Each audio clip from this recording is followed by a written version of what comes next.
G'day guys, good to see you all. Another day on a live stream. Don't forget to hit that like button, share this live stream, and subscribe if you haven't.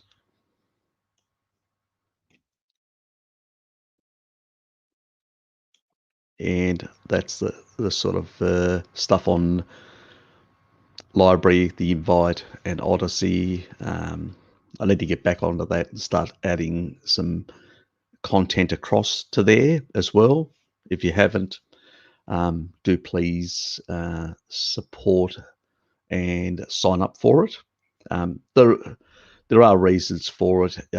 We can't guarantee within the carnivore community that Utubia will basically always be friendly and could potentially take out this channel at a future date. So please do move over and create accounts on Library, or at least an Odyssey link account, so you can actually interact at a future date with me. So yes, so just keep that in mind about what the future may hold, unfortunately. Yes, and Lukey was here, first off the rank. Richard was getting himself all started. Oops. My hair, growing too much, as you can see. I need a haircut. Yes. Richard always comes with the good liners. Very good, Richard. Yes, get on a starvation diet, lose some hair. Cheaper. You're probably right on that. That's what I'm doing wrong. I did it wrong. I was on a species appropriate diet rather than on an inappropriate diet to manage my hair growth. Good point.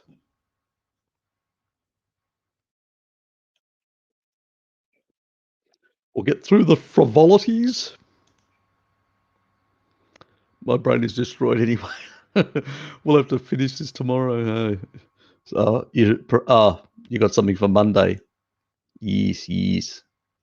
Just noticed that earlier comment. Report. Poor bastard. I know what you mean. I've had things like that. Getting certain things ready.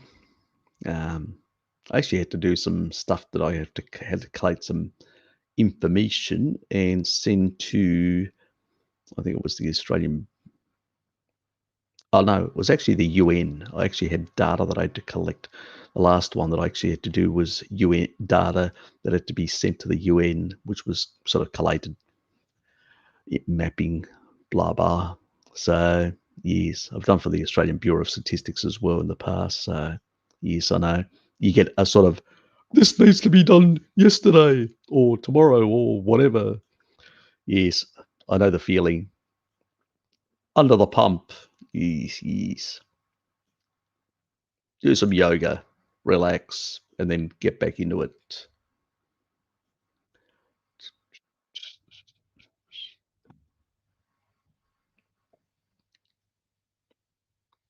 Not a problem, Sam. Oh, group hug. And a few kisses. There you go. That's as far as I'm prepared to go. Oh, sounds good. Pork belly. Actually, we had some really thick pork steaks yesterday, me and my mate Sean. So, really nice. Enjoy those. I actually had one. I've actually got the other one. I actually brought too much food. Threw a burger on my plate plus a sausage, and I'm going, ugh, too much meat. So I had all that, and I just left the second big steak, and I've got it in the fridge, so I'll have that later on at midday, and then I'll go for my walk and relax and chill out, and then do my evening thing. Yes, good to see you, Fluffy Rainbow. And my last comment, YouTube, must love you. See, Richard, you do have some love in YouTube here, and you're always bitching and moaning. Ah, yes. Thank you, Lukey. Yes, please hit the subscribe button if you haven't, and please share. Sharing is caring. G'day, Fapnado.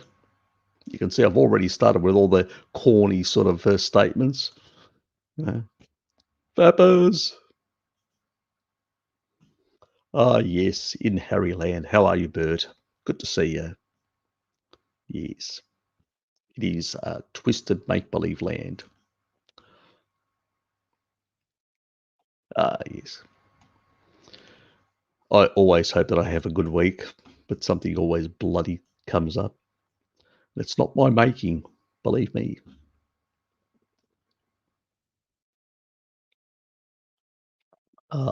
That NOD video was brilliant. Thank you, Harry. Been trying to understand that for ages at low level of NAD is part of my problem. Great info. You're welcome. I'm glad you enjoyed that. Yes. I mean, for me, it's important that people understand some of these pathways, that how you can actually support them with, good nutrition, that there is foods we can eat out there. We don't necessarily have to buy expensive supplements and all that. And the funny thing is, because I'm actually subscribed on David Sinclair's Twitter feed. So when he actually has, a new study out, that even sometimes is not peer reviewed, it's sort of just come out. They've just brought it out. He's always, promoting it on his Twitter account. So I sort of grab it, take a look at it. So I've been aware of it for a while, but I just, there was other things and I hadn't had time to basically, and I sort of wanted to do it like a more comprehensive one. But then I said, nah, let's just do one on the supplement side. Let's just cover that as a separate thing altogether. And then I'll do the other one, which will really cover sort of some other aspects, because there are other aspects as well. There's an aspect of remember that salvage pathway, there's an aspect there that it can actually have an influence on stem cell activation. There's a relationship between senescent cells, CD38. It's a very complicated relationship, and how you supplement, how you are using those pathways may depend as well a bit on what your circumstances are health-wise. So there may be slightly nuanced things, and that's why I want to do something completely separate, saying if you've got these different conditions, this is how I would approach these pathways. So that's coming at a future date, but that's a very different sort of angle in that way. I didn't want to actually add too much and create too much confusion. I just wanted to basically deal with the issue about these expensive supplementations when we can get more than enough NAD via eating good animal foods that will basically are the precursors of NAD. So that, the carnivore diet is the default diet that actually supports this pathway way better than anything else. So that is what I wanted to really nail about the superiority of the carnivore diet in that regard. Then the next one will be more nuanced on some sort of hacks, slight variations and stuff like that. So I think you'll enjoy the follow-up on the whole subject. And that will slightly get into some of the quantum biology, but I'm going to be very careful on that, not to sort of overcomplicate it, because you can always overcomplicate things and make a bit of confusion. But there is a relationship between the redox and some of the complexes, complex basically 4. So complex 4 with cytochrome C, so there is a bit of things, and I will relate back to the relationship between the diet, the carnivore diet, and niacin, NAD, all these sort of things, because there's a very close relationship where if you're not supporting those pathways, appropriately with a species appropriate diet, that some of the people that have this reductionist approach are actually basically not taking consideration certain biological processes. I'll give you an example. This is just a rough example. G'day, Sky. If you basically you take just protein powders, so you get a lot of protein in your system, but you are devoid of micronutrients, which are the cofactors for a whole lot of enzymatic processes. You can see how that's not going to work. You're going to basically be overloading your system with stuff that the body can't handle. That's not a very good thing. So it's the same thing when you're pushing certain pathways. If you don't have this synergistic relationship of the other micronutrients that are required to support those enzymatic pathways, then that whole thing breaks down and doesn't work properly. That's the risk and danger of a lot of this supplementation. So my first sort of folly into this area was to basically explain to you guys why you don't need to waste your money on NMN and NR as a supplementation. But the next part will be how important it is to basically support a lot of other pathways and important micronutrient bases for the proper functioning of the redox, and the complexes and stuff like that, and ATP synthase. So when you have a better understanding of that, my whole purpose with a lot of the videos, as you've seen the progression of my videos, is to basically move you guys along the path of understanding these things and actually connecting the holistically how the body works and interacts, and move away from this sort of nonsense reductionism that we constantly get out there, also in the carnivore community and all that, and people get confused with a lot of shit. It's just the unfortunate reality of the thinking out there. Yes, people just love to jump on, reductionist crack pottery. Yes. When I get dirty looks, blame Harry. Oh well, I'm blamed for many other things, including sunspots. Yes, yes. But as Bert, you would have seen in that one that I did about the fast food one, and about a bit of that about the history of Ohio. Ohio, basically, I don't know where you're located on the planet, but Ohio is the eastern part of the Midwest. So to the bottom of that is Cincinnati, which is the southwest of, which is bordering close to Kansas, from memory. And basically that was called pork polis, from the Greek word polis means city, and pork being a pork city. And basically that was primarily lard and pork were the big things, because you could cure them, you could basically preserve them, you could basically salt them and maintain them and ship them around. So the dominant meat and the dominant fat of Americans of the mid 19th century, when there were no cardiovascular, none of these diseases and all that, was pork and lard. So, and Okinawans, pork and lard. Sardinians, pork and lard, the mountainous people. The Icarians, eating a lot of pork. So when you actually see all this sort of stuff, you realize, there's a pattern here, isn't there? So we've demonized a lot of wrong things. I mean, pork's been over demonized, which is just horrific. And even in our carnivore community, there's a lot of people that basically poo-poo pork in a big way, rather than actually saying, well, a lot of the pork products out there, the processed pork products, are bad because they put a lot of sugars in them. They cure them with sugars. They put a whole lot of honey and all sorts of shit in there. And that's it's these other compounds that are either engaging the Randall cycle or basically causing other deleterious issues. And it's not the plain old pork that, is good and healthy for us. Uh, So I just wanted to have a bit of a rant about pork. Yes.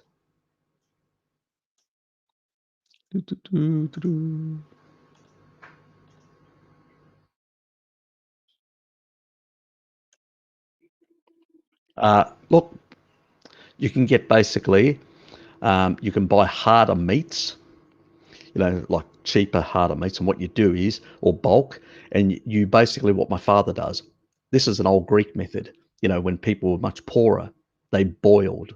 So you boil it in water and then you roast it.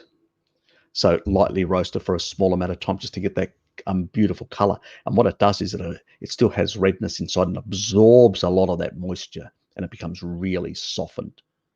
It softens up. Then you put it in the sort of oven tray for a small amount of time, like 10 minutes or whatever, to get a nice little beautiful color on the outside, and it's still pretty much rare or medium rare inside, depending on how long you've boiled it for. That will be a factor, and pretty much as soft as. That's one way of actually getting those sort of meats, those sort of cuts, which are harder and cheaper, and they're still very nutritious. It's just they've got a lot of fibrous material, but that fibrous material is collagen. So you're actually providing some of those aminos, the collagen aminos anyway. Why buy a collagen supplement? So there are ways. The other way is a lot of offcuts, fat offcuts. Go and buy them at a butcher. Usually you'll only pay $1 or $2 for bags full of offcuts, because they usually throw them out. Everybody wants lean meat. So there are options. You just need to do your research. You need to basically look around your immediate environment and see what options are available. Don't go for the simple option of the supermarket, so to speak, or what they actually offer and nothing else, or specialty shops. You will pay premium in those sort of environments. So there are ways of getting around this. A lot of ground beef, really good, because it's always the sort of the harder parts of the meat and all that's cheaper. So that's very good, healthy. It's nearly a 1-to-1 fat to protein. Cheap, easy, affordable. There are options, mate. There are always options.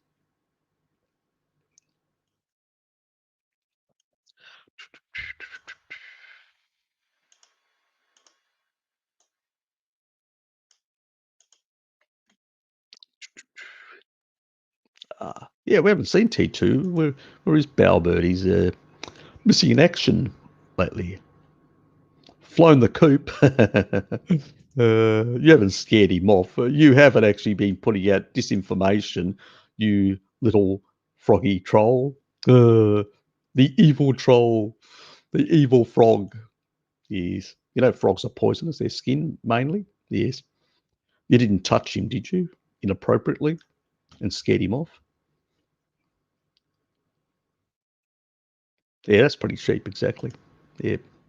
Good to see you, Sky. And some group trouble.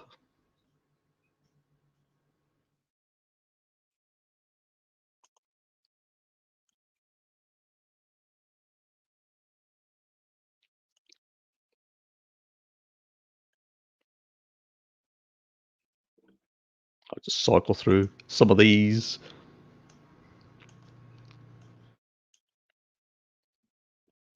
Good to see you guys are all on friendly terms. I'm indeed historical.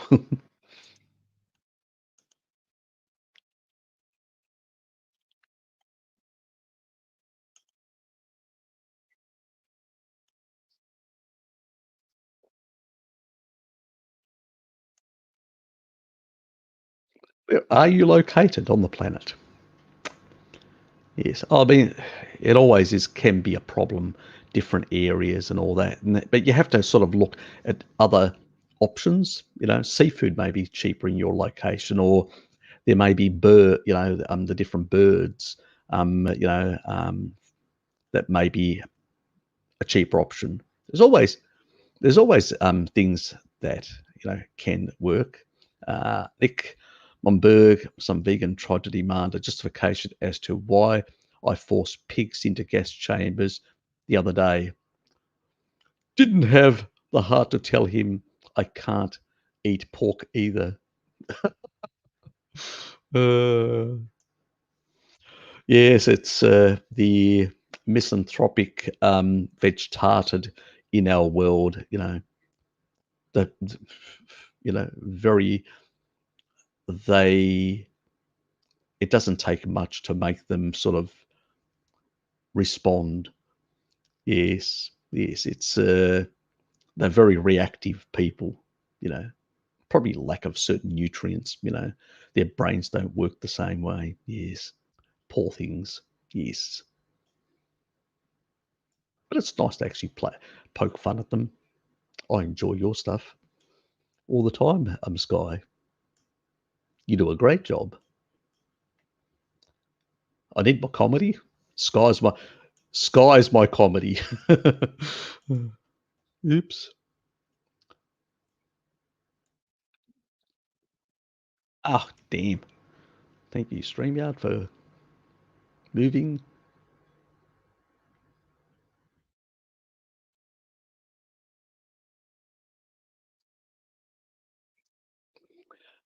Oh, look, some people just basically, um, there could be, dairy possibly could be a casein issue, or it could be basically a lactose issue, to be determined. There could be a leaky gut issue as well at play, Nick. So, a lot of the things, there's a lot of chatter. A lot of people, why do people go to keto diets or low carb diets or carnivore diets? Do you think they go because they're on a sad diet and they go, hmm, I think I'm just going to go and do a, an all meat diet? No, it's usually people have gone through a lot of damage and they've woken up, and they've gone, shit, I just took the other pill and I've just woken up and realized the world is a different place. And they've been eating inappropriately and they try to correct whether to go paleo or whatever they go. But in some cases, they haven't fixed the underlying conditions. That means they haven't fixed up their gut microbiome. The mucosal layers may have not been fixed with appropriate fat-soluble vitamins. They may still have a certain underlying deficiency in vitamin D.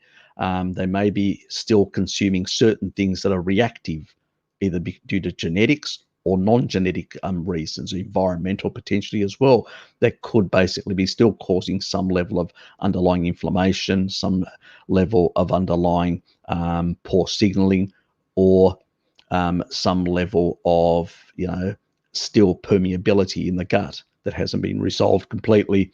There could be some underlying diverticulitis is still healing and may take some period of time to heal.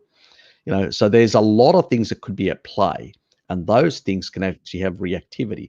That means, where you may see Harry sitting there guzzling down shitloads of cured meats, shitloads of stuff, and having zero reaction. I mean, I'm probably Mr. Histamine, the amount of histamine that I actually put into my body, but it has no effect on me. But then other people react with the slightest amount because they haven't resolved their gut issues. I had issues. I'd cut dairy out and cut a few things out because I was having issues as well about a decade ago. But once I basically fixed my gut, healed those mucosal layers, got enough vitamin D in, got some of the other fat-soluble vitamins, sorted out these collagen-degrading enzymes, fixed up some of the actual bacterial strains, got rid of the pathogenics that tend to degrade, got rid of a lot of the emulsifiers that actually degrade this and create permeability issues. Once I started doing all those things and improving the gut function, then these became a non-issue. LPS is a non-issue. There is no way you're going to get an autoimmune issue where LPS is going to get through into your bloodstream from the shedding that bacteria do, or when they die and it becomes, a much bigger amount that actually gets released as endotoxin.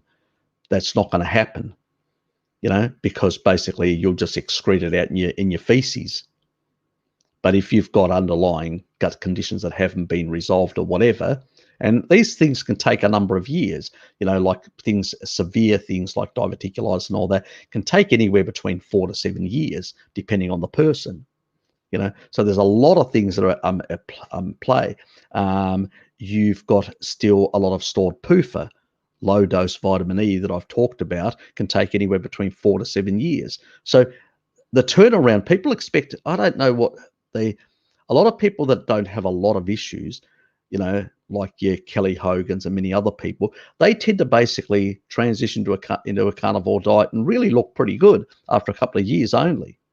But other people that are wrecks, that have got a lot of damage and all that, it will take a while. It could take up to a decade for some people because they're so damaged, or they may have the genetics of poor, we have different levels of detoxification. There are genetics. That means your cytochrome P450 may be less have lower functional capacity because either due to nutrients reasons or due to genetics.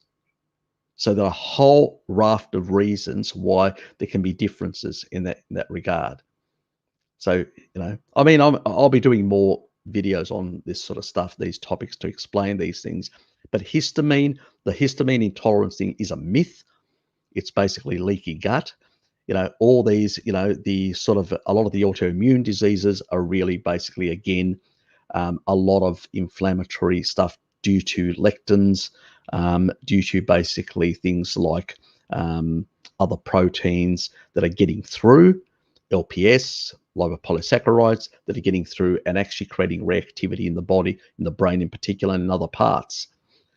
So once you fix the leaky gut, it's like gluten. Gluten does cause certain issues when it comes to your gut. But even small amounts of gluten, like people had in the past, if you've got a good gut, good nutrition to basically maintain good mucosal layers, it's going to be less of a problem. That's what wasn't really a problem back 50, 60 years. So, not that I'm recommending eating these species inappropriate foods, no. But what I'm trying to say is that people have been, in the last 40 odd years, due to the eating 70% of their diet being kibble, they've really damaged themselves quite a bit. And it's not going to reverse overnight. Don't expect miracles. The carnivore diet is not a miraculous diet. It's not like you have a religious experience. But what it is a species appropriate diet, which over time, and with some biohacks and some supplementation, which you may need to take to speed the whole process up, will eventually get you into a better place. But you have to be patient with some of this sort of stuff. And it means that if you do react to certain foods like dairy, pork, and stuff like that, or eggs, you just take them out for a time and you concentrate on less reactive foods until your body improves. So you don't have to say no to them or goodbye to them. It's basically, sometimes it's best to basically not incorporate them for a period of time until your body, less cured meats. I've had most people that have got these reactivities, I wouldn't touch cured meats. I wouldn't touch, kefirs and stuff like that, because you're going to have issues because you've got leaky gut. You have to resolve that, and you want to reduce the amount of stuff going through. You definitely don't want to have, you definitely want to take fiber or anything that basically can build a bigger sort of like bacterial load. I wouldn't do probiotics either at all, because basically those bacteria will shed. Probably the only thing I'd do is Ruteri, because you want to knock down the pathogens in that regard to rebalance things slightly. That's about it. But that's how you have to approach these sort of things, So it's going to be individualistic for people, this adjustment pathway and all that.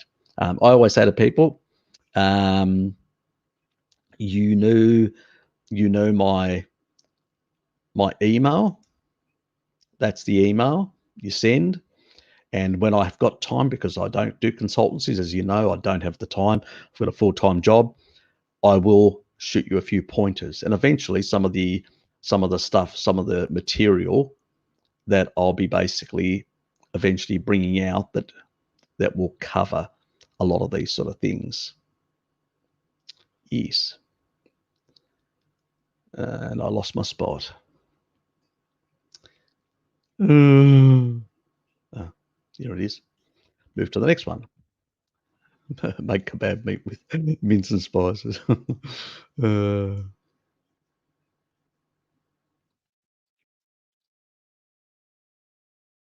Yeah, look, it's one of those meats, beef. lamb and goat, which is much easier on the body, in particular goat. A lot of people find. So you don't need to do the other foods. Some people react to eggs, they'll react to a number of things, and it takes some time to heal the body properly and to readapt other animal foods. But once you do it, the world's your oyster. I'm in the carnivore space.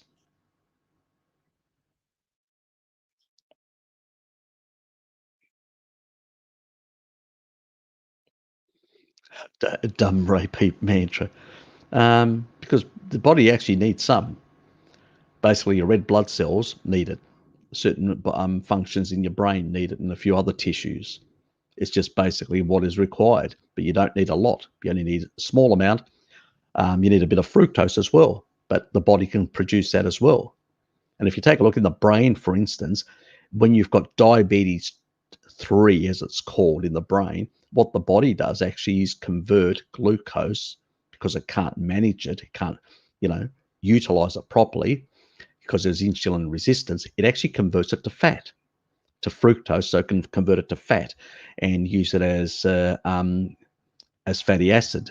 So the body's trying to manage these things, because too much glucose in the brain isn't a good thing if it's not being utilized and it's building up. So it converts it to fructose, so it can convert it back to fat. I mean, the body does all sorts of things depending on what it requires. Just let the body do it, and it will do it within those physiological bounds. We have got shitloads of fat storage capacity. We've got very little sugar and zero fructose capacity to store. So all we have is the ability to basically, and that's what we have to look at. What is the utilization requirement from tissue? Very low.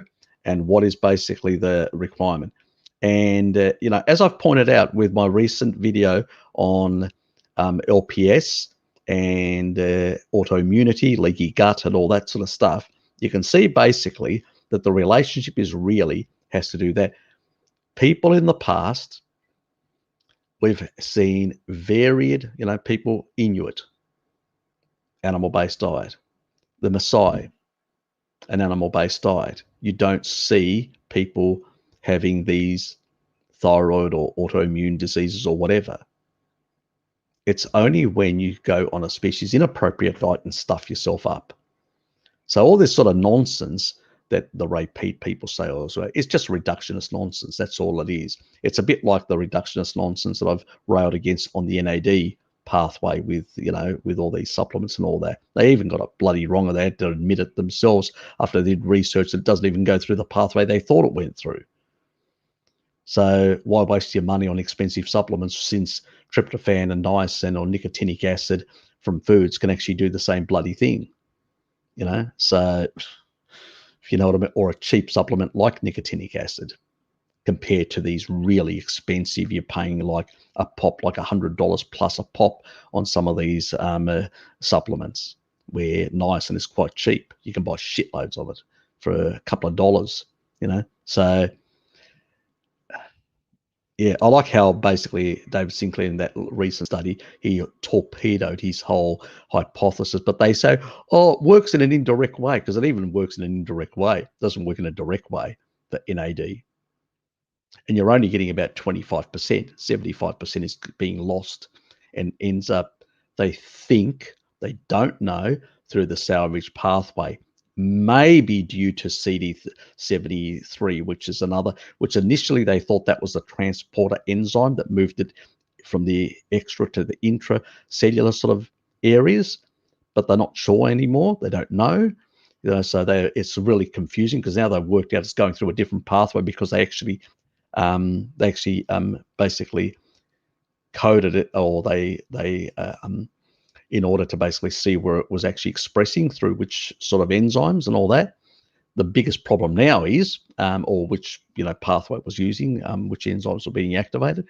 But the biggest problem now is that they don't really know.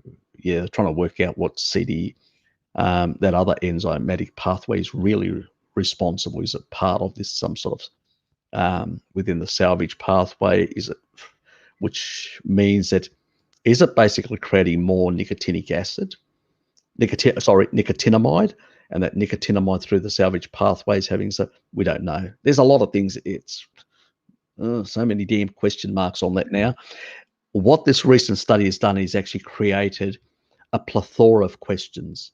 It's literally answered certain things, but it's actually created a massive amount of new questions because we assumed a lot of canonically, as they say, which is, like the Bible of biology. It was using mechanistically these pathways, and they just realized it's not, that they've made a big boo-boo, big mistake. And now they're trying to work out what the hell's going on. So it's going to be interesting to see how it all plays out. But I think at the end, we will come back because we experience, as carnivores, we experience greater energy, greater strength. If we don't have a lot of underlying issues that we're still resolving, people that are much healthier, when they go on a carnivore diet, they notice greater strength, greater vitality, greater, just sheer effects.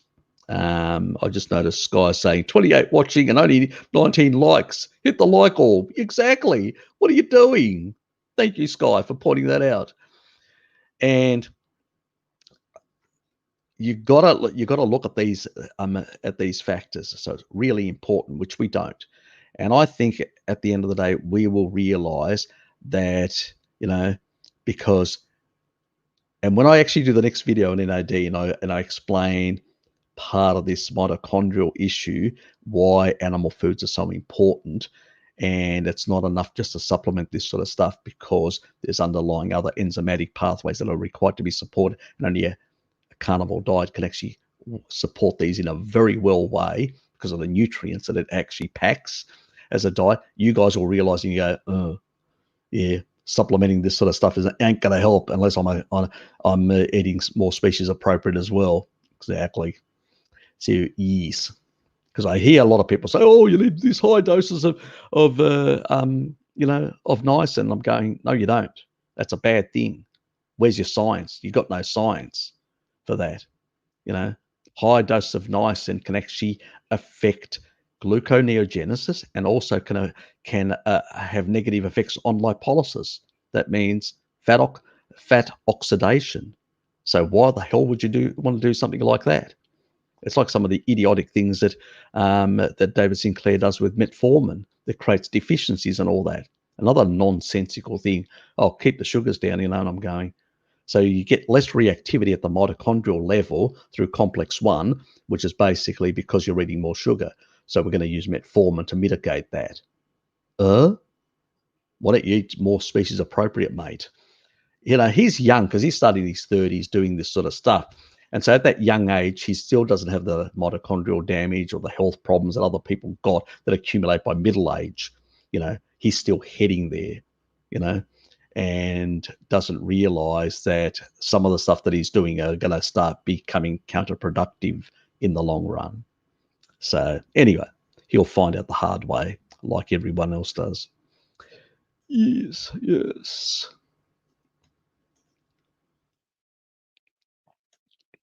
G'day, Honest, good to see you.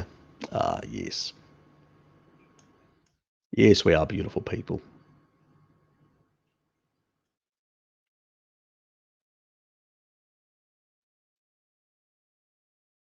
Oops, nearly. Yeah, they are, actually. They are.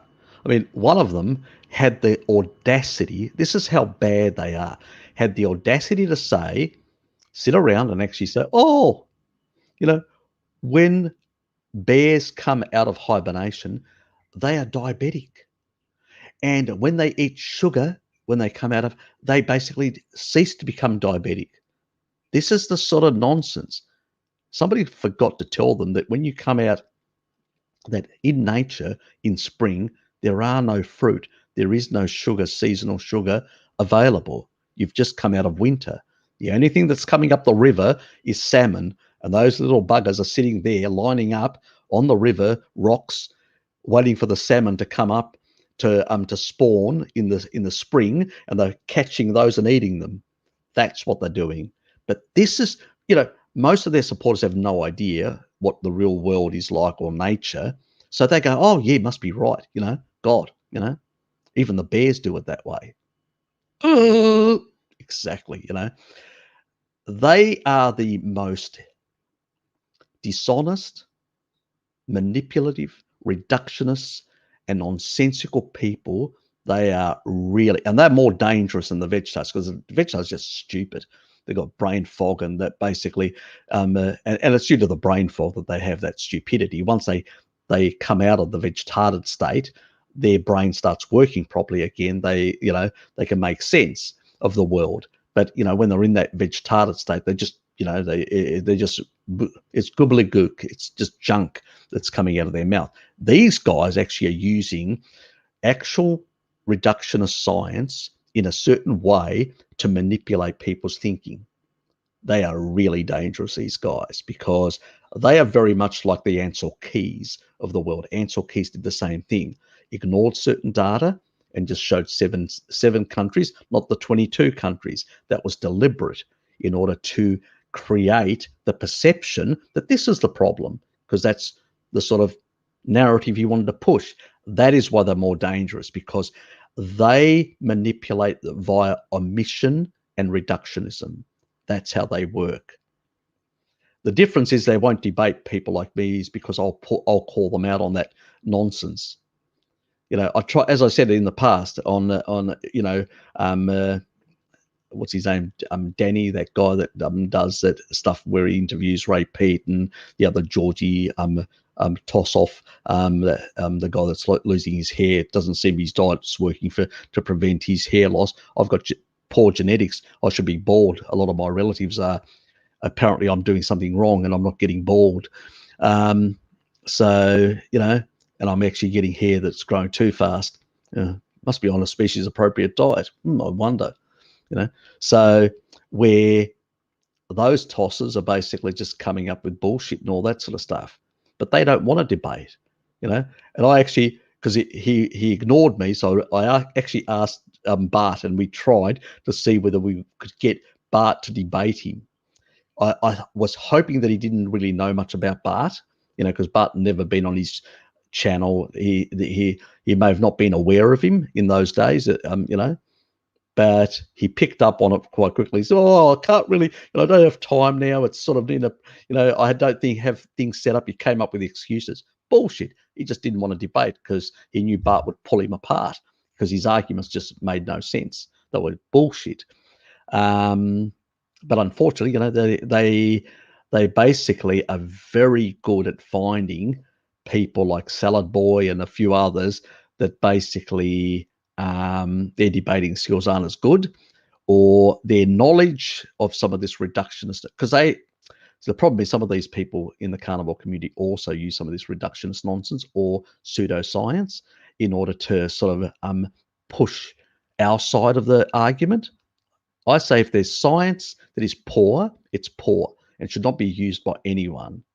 Whether it supports, associationally wise, our argument, I don't use it because I say, well, it's poorly done. So it's shit. I'm not going to use it because I'm not going to stoop to that low level of using poor research and science and stuff like that just to basically make a point.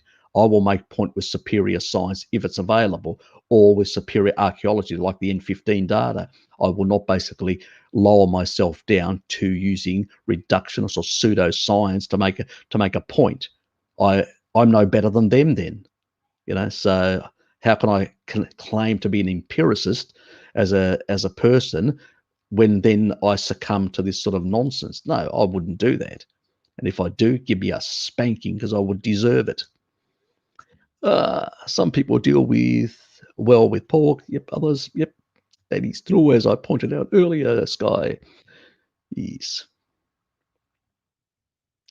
Yeah, I have to say I love burgers. Uh, anyway, move on. You make me hungry, you guys. Damn. Ask some health questions. Stop talking about food. God.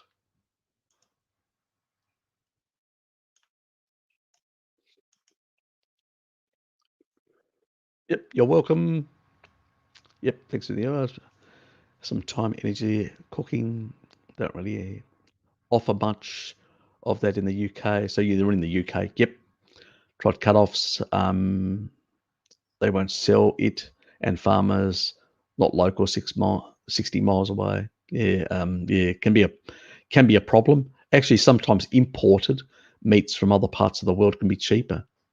So yeah, I know. Yeah, I do recommend people eat locally grass-fed, local stuff and support local farmers. But if you can't access stuff, financially you can't, you can sort of you may have to balance those things. It's not ideal, but I'm not going to sit there and actually say eat kibble because you can't afford, local meat.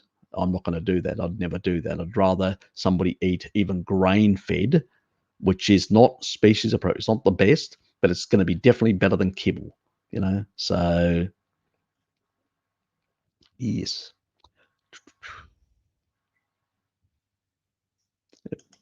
bacon. Ah, yes, nothing like bacon. Ah, yeah. Found a lovely pig farmer lady that keeps pigs outside all year, even in Sweden winter. Ah, okay, great. That's good. Feed them on the land. May have to written a love letter to her once. I make lard soap and trade for the meats. Sounds really good. Yeah, exactly. Look, you can do all sorts of things. Sometimes you can actually do, like some of these people have difficulty finding people to do work, and you may actually do a piecemeal with them and say, okay, I will do some work for you, or help you, fix some sheds or some fencing or something like that. So there's always barter options. There's always different ways of dealing. It's just basically thinking about what are your options and looking around. Think about I can walk 2 or 3 Ks around from where I am. What's available? Go around and check, on the weekends when you've got free time or in the evenings when you're not working, because it's probably going to be healthy for you to just get out and just clear your mind and all that rather than sitting in front of a computer or a TV. So, and you can check your surroundings, see what's available. There's always options, as I say, guys. There's always options. Motivate yourselves. Get out there. Do things. Ah, yes, yes.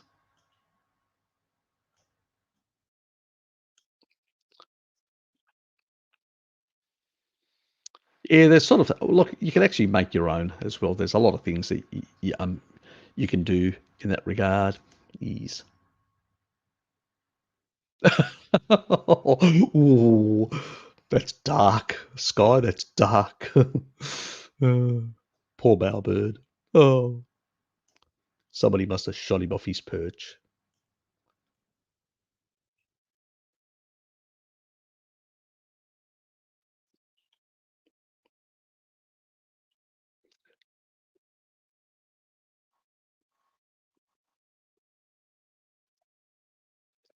Hey, Sky, if you ever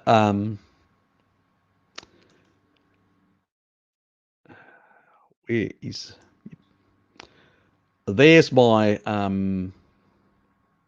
email. So if you're ever interested in coming on, you feel like coming on, just send me a message, and I'll send you a link. So you're always welcomed. And that goes for other people, regular subscribers and friends of this channel. You guys want to come on? Lukey's come on. We had Necro Kitty once on, and you just want to say hello, a bit of an intro and all that. I don't mind. Um, we'll just keep the frog out. Yeah, we'll keep the frog out. Definitely. Yeah, I know. Oh, even you, T1, can come on if you want to.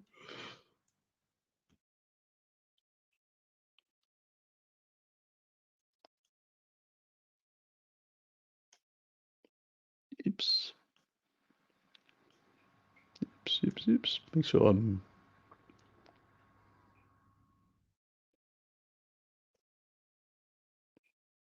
Oh, there's Jared.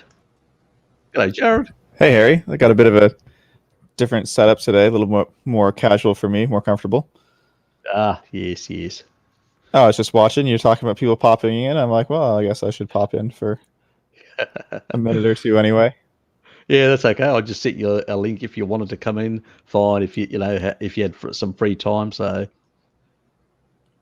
is as always, you're always welcomed here. So, Thank you.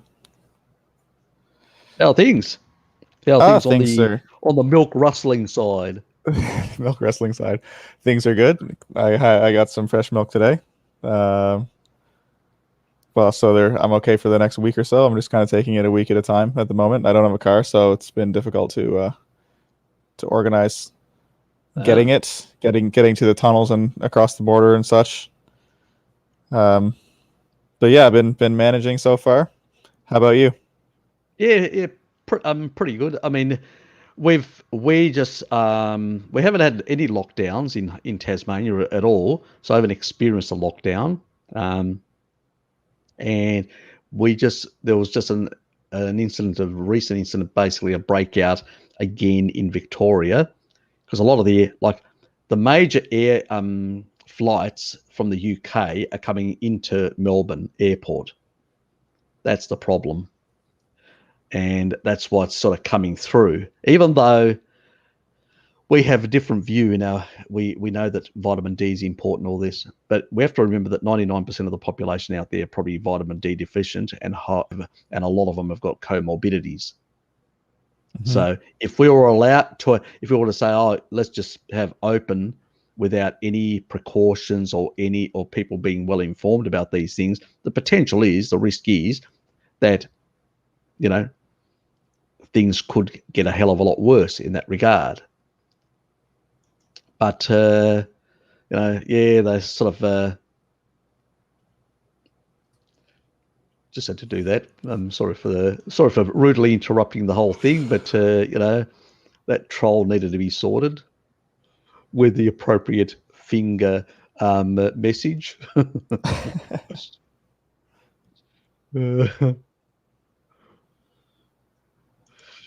Yes, yes. So yes, but don't give him the time of day. I don't give Blinky the time of day. He's just he's just a demented Western Australian troll. I just have to put up with. He hasn't reacted yet. I'm still waiting for him to react. What the bloody hell's gone wrong? He's gone soft on me again. He's probably not on his regular Viagra.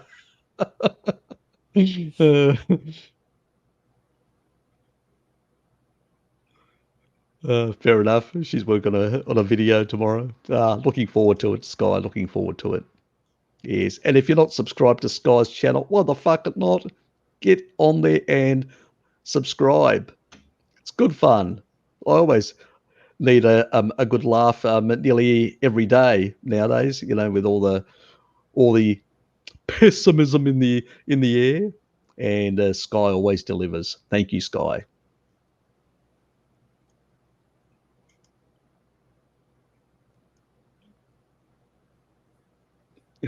Abuse Sky time. See what I told you? I told you he's got a nasty streak. Sky, he's got a nasty streak. He needs a good spanking. That's what he needs. I think that would please him too much. Yeah, that's true. That's true. Yes, yes. Is that a Freudian slip, Blinky? Yes, yes. Ah, yes, we all like to laugh. Who laughs at the last when I have video out tomorrow? Oh, Blinky, you may be actually the main theme. That's going to be interesting. Bloody hell, I will be definitely tuning and sharing that widely, that video. Nikki, don't forget, Necro Kitty, don't forget to basically make sure that it's widely advertised on the Discord channel as well. We want it as wide as possible. You're an MTHFR nightmare. I'll let Jared actually answer that. We've actually discussed it in the past. Yeah, it is going to affect the nutrition from the fat a little bit, and it is going to affect the flavor a little bit. That being said, if your option is raw milk that's been frozen and thawed or pasteurized milk, I know which one I would choose. It definitely doesn't give me quite the same benefit if it's been frozen and thawed, but it also doesn't cause me like acute issues the way that pasteurized dairy would. I think it probably depends quite a lot on how fresh the milk was and how long it was frozen for and these sorts of things as well. Actually, just last week, the milk that I got had been a little bit frozen because it was left out overnight before I got it. Really? And well, it's just Outdoors. someone brought it to me and they'd left it in their truck, kind of thing. So it didn't freeze solid, but it was slushy, and even that it's enough to notice the difference on the flavor. But it's not like it's not ruined, but it's just not preferable to fresh for sure. Yeah, that's what happens with it becomes clumpy, whether from heat or from basically where curds are created, so it becomes, or from too much cold, it gets that clumpiness effect. Yes. So and I think that what is actually happening is that it's not the protein, but it's actually the fats, as you said earlier. And I've been thinking about it. Last time when we were talking about it, I said, maybe that when it's freezing, see, there's a difference between the fats that are in meat, because the fats in meat are sort of in those bilayers are really well, it's really hard for like crystallization to penetrate through. And what I'm thinking of, because it's milk is different, the fat globules are sort of in the milk all over the place, and they don't have that sort of structure, those bilayers, to actually protect them from the actual crystallization process. And I think the crystallization actually breaks through those membranes, the fat membranes. It would all get disrupted a lot faster. Yeah, spillage and stuff like that. And I think that's what changes. I don't know what ultimate effect it has. You'd have to basically check it, but hard to say. But it would definitely have the effect, because I've actually tried myself, freezing and then trying, and I go, oh, I don't really like this flavor. Yeah, it's not, like I said, it's not ruined, but it's just if you know how good fresh raw milk should be, like it's irresistible. You have to stop yourself from drinking it almost. But yeah, not to put too fine a point on it, but if you are going to freeze it, it's not the worst way to keep your milk, again, if the option is for pasteurized. And just be aware that it does expand a little bit. I think a little bit more than water, even maybe when it freezes. It'll break the container if it's a full container when you freeze it. He's not a sheep. Lamp's a sheep.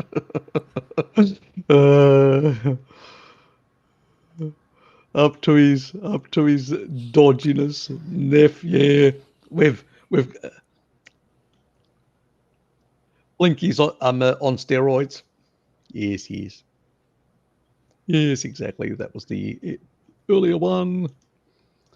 We will continue moving through. Harry, I see that you've gained enough prominence to earn yourself the token dislike.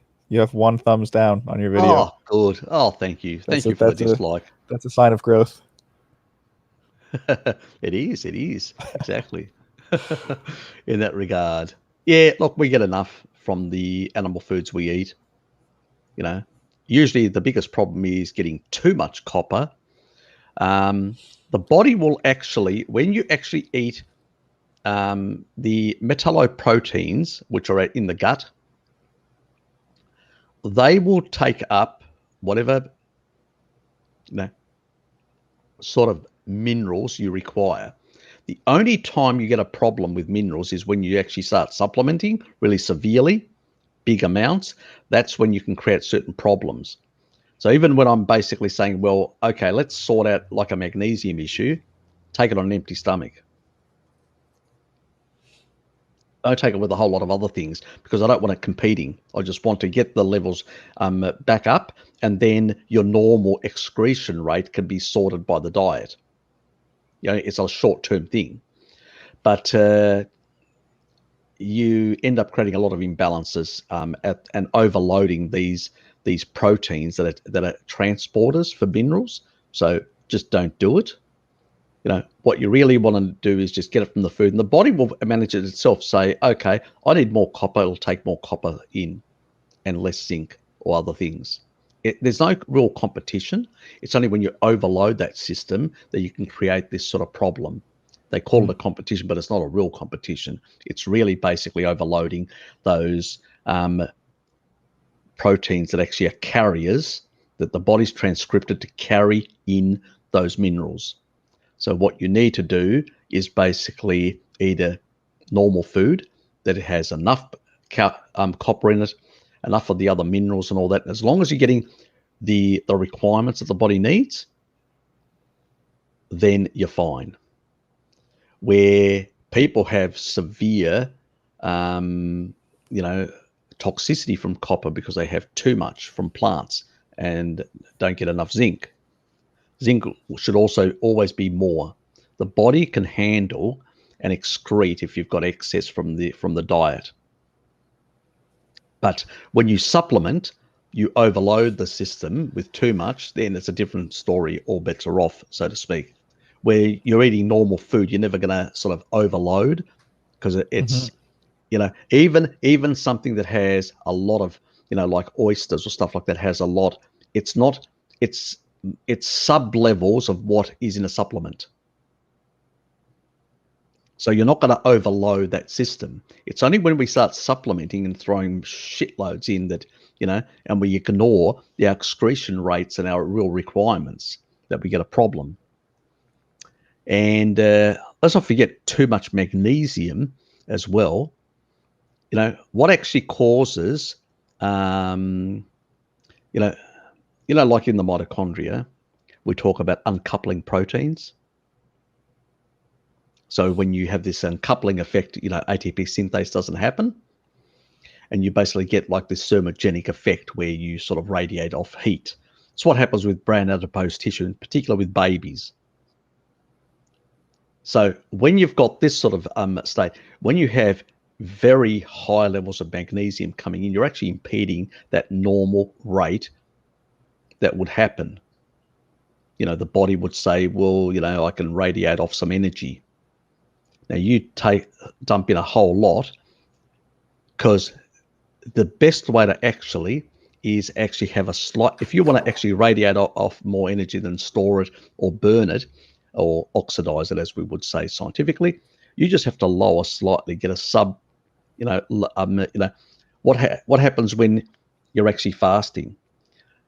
Your basically level of magnesium is dropping. What is happening to your uncoupling levels? It's going up.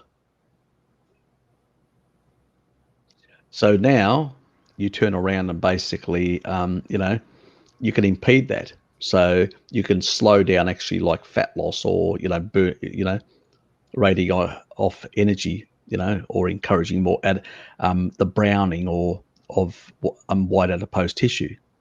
So people do strange things because they don't allow their body to function normally as the physiology would function. And yeah, that becomes an issue. And so I always say to people, cover what you need to cover in terms of what your excretion rates are, and you will get that from a species appropriate diet.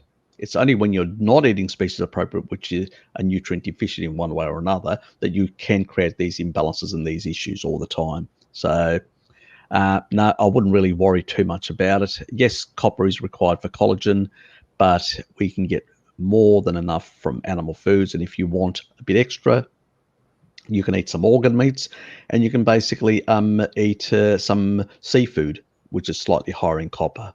So you can balance out. And I always say, I don't like people doing a steak-only diet. I vary and eat from all. I eat seafood, I eat ruminants, primarily ruminants, but I do eat some seafood and I eat some organ meats. And so I get a very sort of mixed and wealthy amount of different micronutrients from all these other sources. And even amongst ruminants, I vary them, because pork's got more niacin, and it's got also more thiamine than beef. So there's all this sort of stuff, and I go back and say, well, you know, why do I prioritize pork over? Obviously, mine is free range that I consume, but it's why do I prioritize it? Because I look back even in the 19th century, the US, which I did that video where I talked about the Cincinnati, and earlier that I spoke about, the pork populace. It's basically because it was the dominant sort of thing. Most societies, I mean, even the chimps, what's the other meat other than small chimps other small apes that they actually hunt is more small piglets. So closest relative has been hunting piglets, and the early basically hominins and even humans, you know, piglets. You take a look at all the actual sailors, piglets, islands in Greece and all that, they sail between piglets. Most of the islands got pigs again. Why? Because it's an easy thing to move around. The people in the Pacific, you know, you go to a lot of these atolls or you go to a lot of the Polynesian islands. What's the primary animal that's on there grazing and all that? It's pigs, because not enough grass. It's, you know, too much, you know, it's pigs you can throw scraps at. Mm-hmm. Pigs and fish, you know, primarily pigs, pork. So it is bizarre how a food that is so intertwined with our diet for thousands and thousands of years is all of a sudden in the 21st century and late 20th century became demonized because of crack pottery science. You know, it's just ridiculous how that has happened.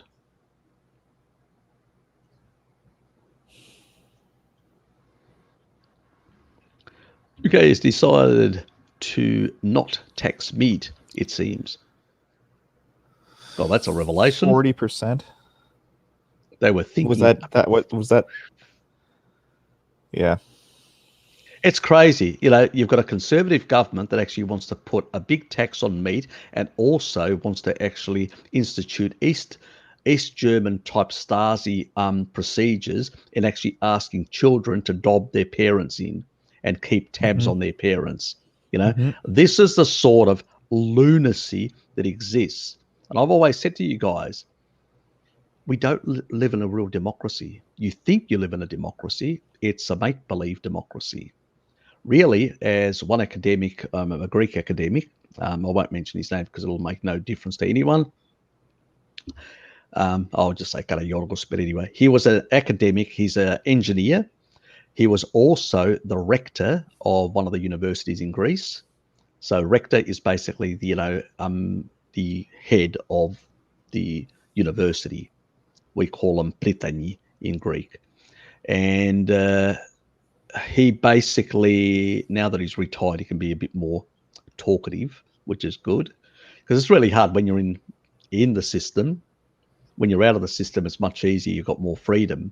And he basically says it plain and easy. All we have is basically a constitutional elected monarchy. And he's quite right. He says we've gone from, you know, kings and queens and emperors who are absolute monarchists of the aristocratic elite. And all we have is of the current elite aristocracy. We basically have an elected political, basically, you know, constitutionally based aristocracy. You know, they have if you take a look at the actual constitutions in all countries, what do they actually say? They protect the right of capital.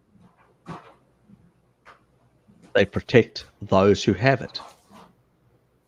You know, it's not accidental that it's in there. You know, all constitutions around the world will protect capital, but they won't protect human rights. Tells you something, doesn't it? Where the priority is.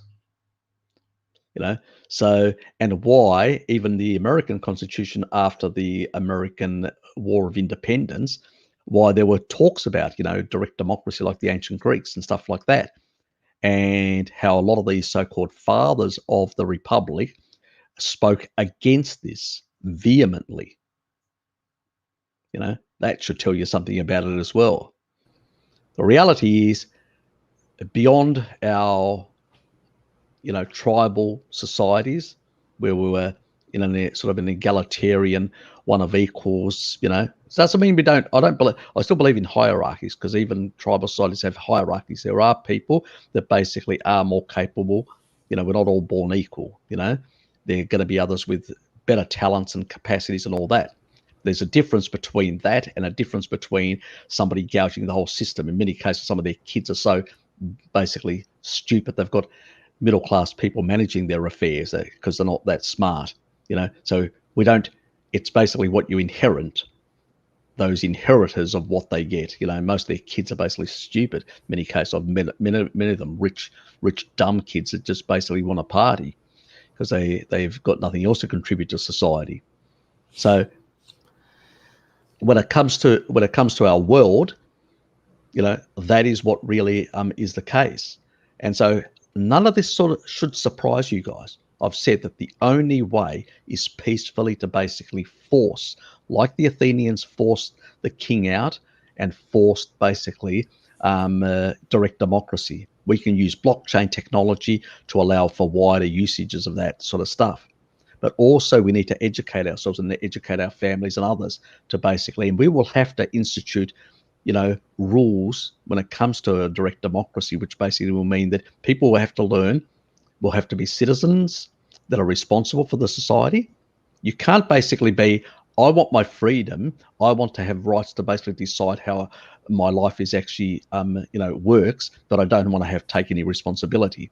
That's when you hand it over to these people. That's what they've been telling you for years, that you are incapable of doing it, even though for millions of years in a tribal council we were able to do it. And many of them come from us. They're not smarter than us. I can tell you, I've met many politicians that are dumb as 2 bricks, okay? And you have a conversation with them and you say, you're a politician? So, that doesn't work with me, those sort of arguments. I mean, I've been president of the Greek community and been around a lot of these politicians who want to make sure that I would basically be friends for them and be seen with them in their presence, so other Greeks would vote for them. God, you got to understand how they work. I know them very well. I've spoken in the local parliament down here in Tasmania when I was president. They actually invited me to bring cameras in and have a whole thing. Why? Because they wanted to be nice to me, because they wanted to influence me. You've got to understand these things. I was 35. I was much less wiser than I am today. So I know how the system works way better than a lot of people. I've been right at the heart of some of this stuff, So, yep. I mean, I knew people both in the Conservative Party and in the Liberal and Labor Party. Actually, a good friend of mine was actually the State Secretary of the Labor Party down here years ago when I was young. He actually ran the Labor Party, in our state. And I was on a first name basis with him, even went out and had drinks with him. And I also knew one of the big power brokers who was a good friend of our families, who was in the Liberal Party, So I know, and the past, and the father of the past premier. So, I hear sometimes people saying certain things. It's just, I go, oh yeah, my eyes just gloss over, and but that is the reality. They want to tell us that we can't, because they don't want to give up what they have. So they will tell you, oh, it'll be chaos, it'll be destruction, the whole civilization will fall apart if you basically give it to the mob. That's what Plato used to say, because he wanted philosopher kings. Well, he got them in the 21st century. So-called philosopher experts that run everything and tell us that we should be eating kibble and lock ourselves up. Great advice from the experts. Crackpottery and pseudoscience. With politicians, it's much more, well, when you end up with these entrenched political parties, first of all, that effectively become dynasties for their own membership. Precisely. It's much more important to have a strong personality that will toe the party line than it is to have an independently minded, strong intellect. That's actually less desirable to any of these entrenched sort of structures of authority, if you want to look at it that way. But I very much resonate with what you say, Harry, about how surprising I'm surprised that people find it so surprising that when they meet their politicians, and these people have, basically no charisma in person, that they might not even be good at small talk. They're just good at smiling for the camera and delivering their addresses or to their talking points correctly. Yep. You'll be shocked and surprised. And you get a few drinks. I had a job that was closely get a few associated drinks with in them. the politicians in my province, and there were some good jokes about, effectively you could have a mannequin do the same job. But but that's not at every level, though. It is important to say that if there is differences. If you're interested in making positive change in politics, you need to get involved at the lowest level that you can. You need to get involved in your local municipal politics. That's where the change can happen. That's where a lot of change can happen. Why do you think all these business people and small business people get into the local level?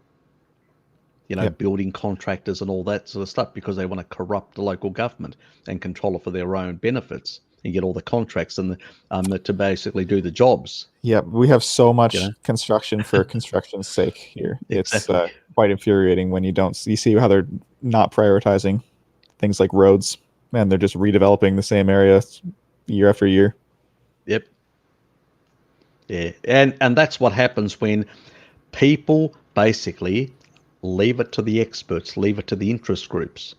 That's what happens. And they've been told, manipulated, their minds have been manipulated to basically think in those ways. What was that? Did you know Heinz is created by Trump's family? I wouldn't be surprised. As I said, I'm neither with Biden or Trump or any of these, because basically they're just part of the same group. Yeah. Different base, same group. Believe me, guys, you just basically, it's twiddledum and tweedledee. And they just want power. They just want it all for themselves. They want tax breaks for themselves. They want to look after their families and get for their constituents and their mates as many deals as they can. They don't care about the rest of us, the 99%. Believe me, if you think they do, you're really deceiving yourself. They want to tell us that we are incapable, that they are the ones that are capable. I mean, the only country in the world that I think that has some level of direct democracy is Switzerland. At the local level, definitely, the cantons as they're called, because you can actually turn up and actually vote them down or vote any of their decisions down.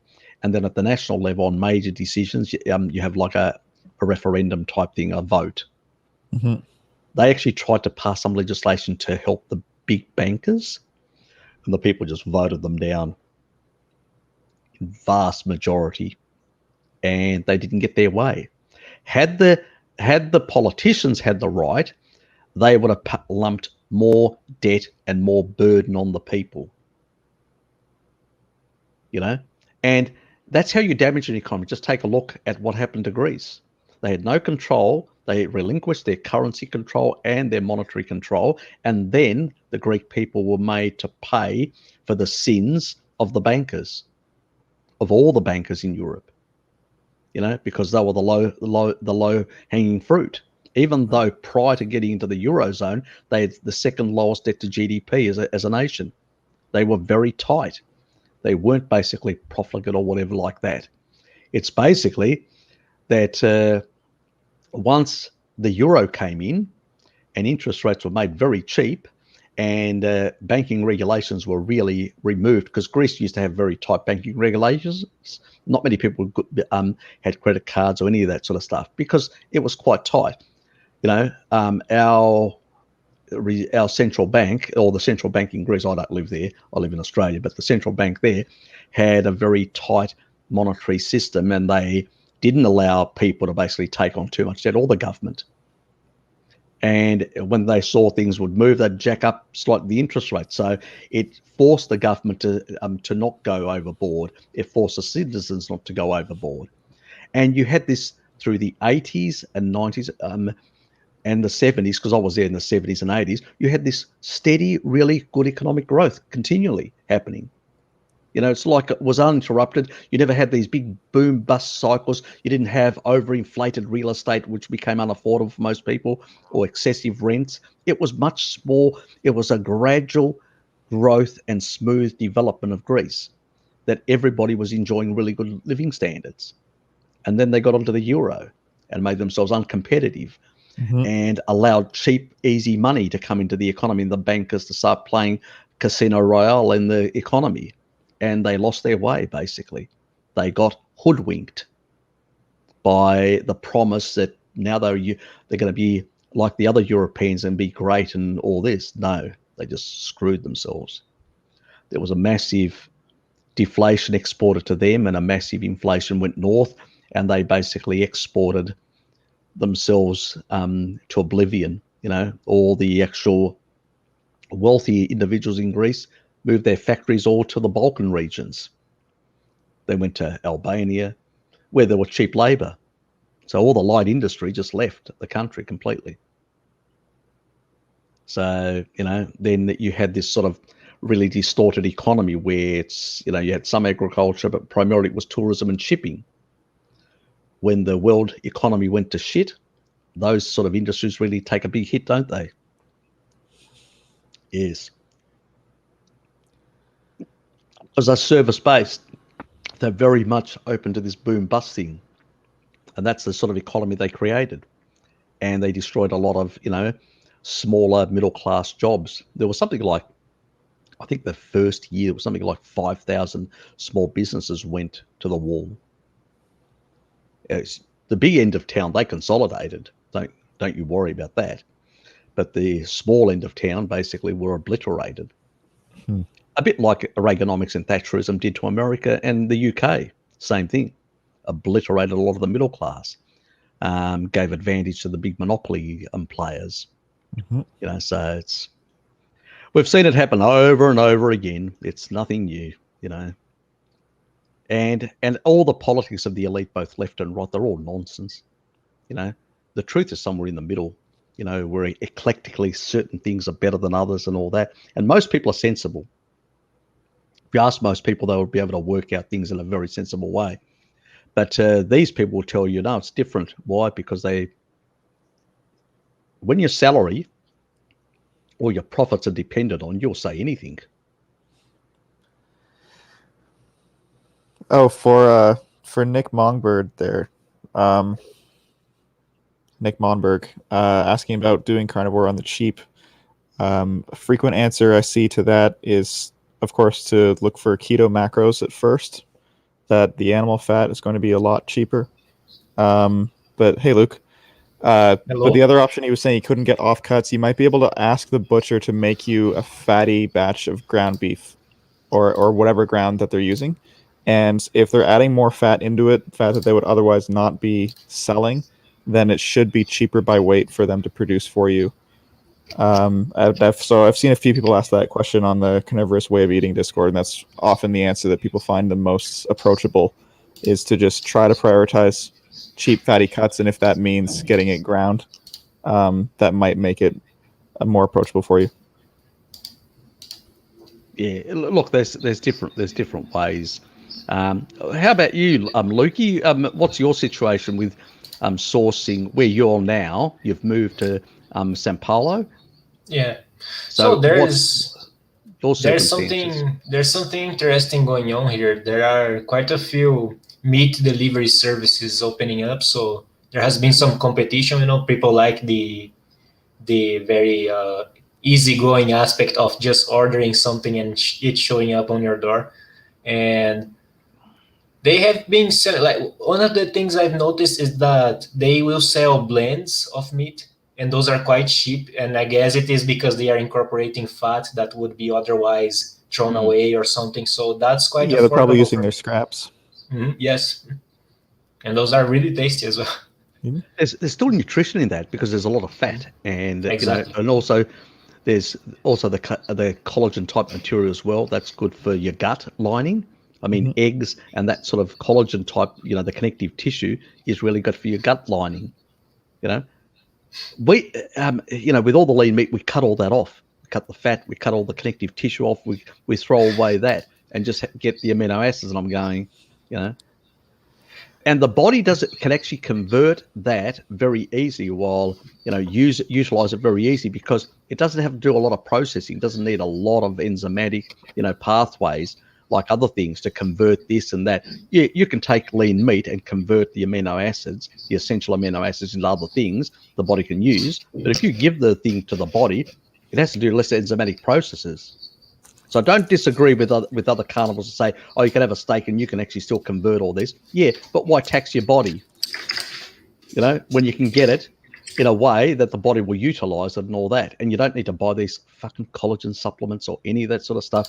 You just need to eat real food, and some of that can be very imbalanced in terms of the way it is. So it can be a problem. It is really annoying. This is a frequent topic of discussion between me and my mother, is that she's constantly on the lookout for a magical collagen supplement, and she's always asking me, "Oh, could you please check the ingredients list on this?" And I'm like, "Why don't you eat real food, Mom? I know you don't like beef. You're not the biggest fan of beef, but you can at least eat like pork rinds and stuff like that. And if you don't like the collagenous tissue, you can make broths with that." Yeah. Like, why buy the powder? Why? Yeah, exactly. Let alone it's high in deuterium. Yes. It's all hydrolyzed. Mm-hmm. Exactly. It's high in deuterium. Why would you buy something that actually is going to harm your nanomotors? You need more energy, especially in older age, in order to basically provide enough energy for your body to actually do the job of repair. You don't want to reduce it. So again, this sort of reductionist sort of things. Let's just take the supplement, ignore the fact that it has a deleterious effect on the mitochondria, that you need that energy as well. That in a holistic way, you need all these little enzymes, cofactors, all this sort of stuff. Powders don't have all the micronutrients. They're devoid of them because they're stripped out. So you're missing all these other cofactors that actually allow the enzymes then to do the job with that material you're giving it, the macro material.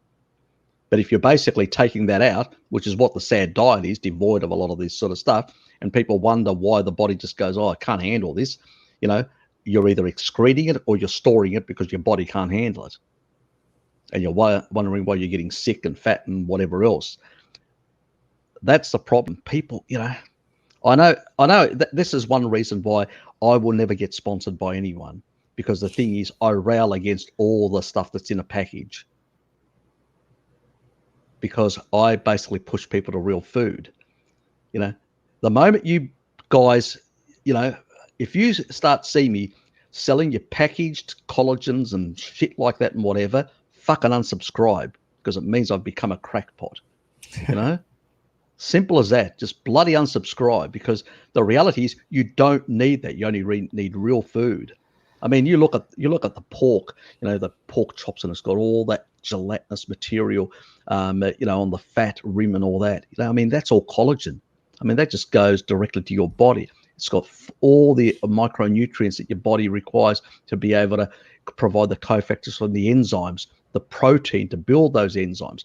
Most of the large parts of that is going to be used, of the protein is going to be used to create enzymes, transcript them, to do that sort of work. Why do you think you only utilize about so much of the actual meat that you consume?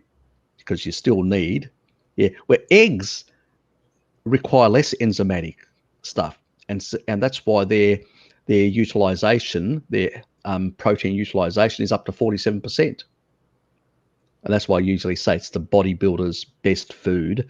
Protein food is whole eggs, So it's not accidental that I say that. The old bodybuilders knew that, because before the powders and all the steroids existed, they just ate a mountain of, and they used to use dairy to combine it into their smoothies or whatever, because it was more easier to eat that way. But they used to eat shitloads of egg protein, because they knew how really good it was to build muscle and get more protein into the muscles. So tons of eggs, a little steak, and some half and half milk and cream would basically be your Vince Garanda style. Yeah. That's what they used to do. That is exactly what they used to do. I I wish I could get half and half milk and cream. I could live on that. That's why I've always said to people, if you get, I could live off eggs, and that guy, remember that 88-year-old outlived his parents, 25 eggs on average, sometimes 30 eggs a day. Me. I would struggle to put that amount of eggs down, but if I had to, probably would find a way over a couple of meals. But incredible. Yeah, so I have some interesting news. I've also been looking around on the, actually out of all places, on the Facebook marketplace, and some people are making ads for raw milk, even though it is illegal. Interesting. Really? Yes. Yeah, it's illegal in Brazil. Yes, it's illegal to sell. But yes, that's always how they do it. Out on the countryside, everyone does it anyways. Like, no one cares. People still buy raw milk and whatever. Yeah. But over here on the city, I wasn't expecting to find that, but it actually exists still. It's the same way in Canada. It's not illegal to buy, it's illegal to sell, which should tell you everything about why it's illegal. Yeah, exactly. It's nothing to do with protecting the consumer, even though that's the rhetoric that they'll use. Exactly. It's everything to do with keeping the farmers underneath of the dairy board. Basically. Pretty much. Yeah. Mm-hmm. It's the same thing here. Here, for instance, to get raw milk, a dairy owner had to basically invent his own machine to deal with with the issues, and then process it themselves and all that. And that, they were lucky, that family, that basically they had a number of other farmers in the area that were interested in jumping on this bandwagon of value adding, because they'd been sick and tired of being screwed by the big dairy companies. Yep. And so again, the same thing. And it took them a long time to eventually get it through government to support it, to allow it. So they were doing a lot of like cheeses and stuff like that initially, until they could get the government to convince the government to basically change their tune on raw milk. So it's really unfortunate that raw milk is so demonized when people have used it as elixir of health in the past, and for all sorts of things. And it's a bit like the sun, Yes. In the old days, the hospitals that had open windows, you'd roll out the people into the sun, and they knew that the healing power of the sun, and even in the evening, when you've got the red light spectrum that's coming through, it's healing. It's not miraculous, let's be honest, but it still has some level of healing. Mm-hmm. And the reason why, again, it's something that Jack Kruse has talked about in the past, about how red light, when it hits the mitochondria, it increases the actual, the cytochrome C molecule when it comes to complex 4. And by increasing the actual functioning of complex 4, you basically you can actually improve the proton gradients and actually increase the actual ATP synthase energy. And so that's what red light does.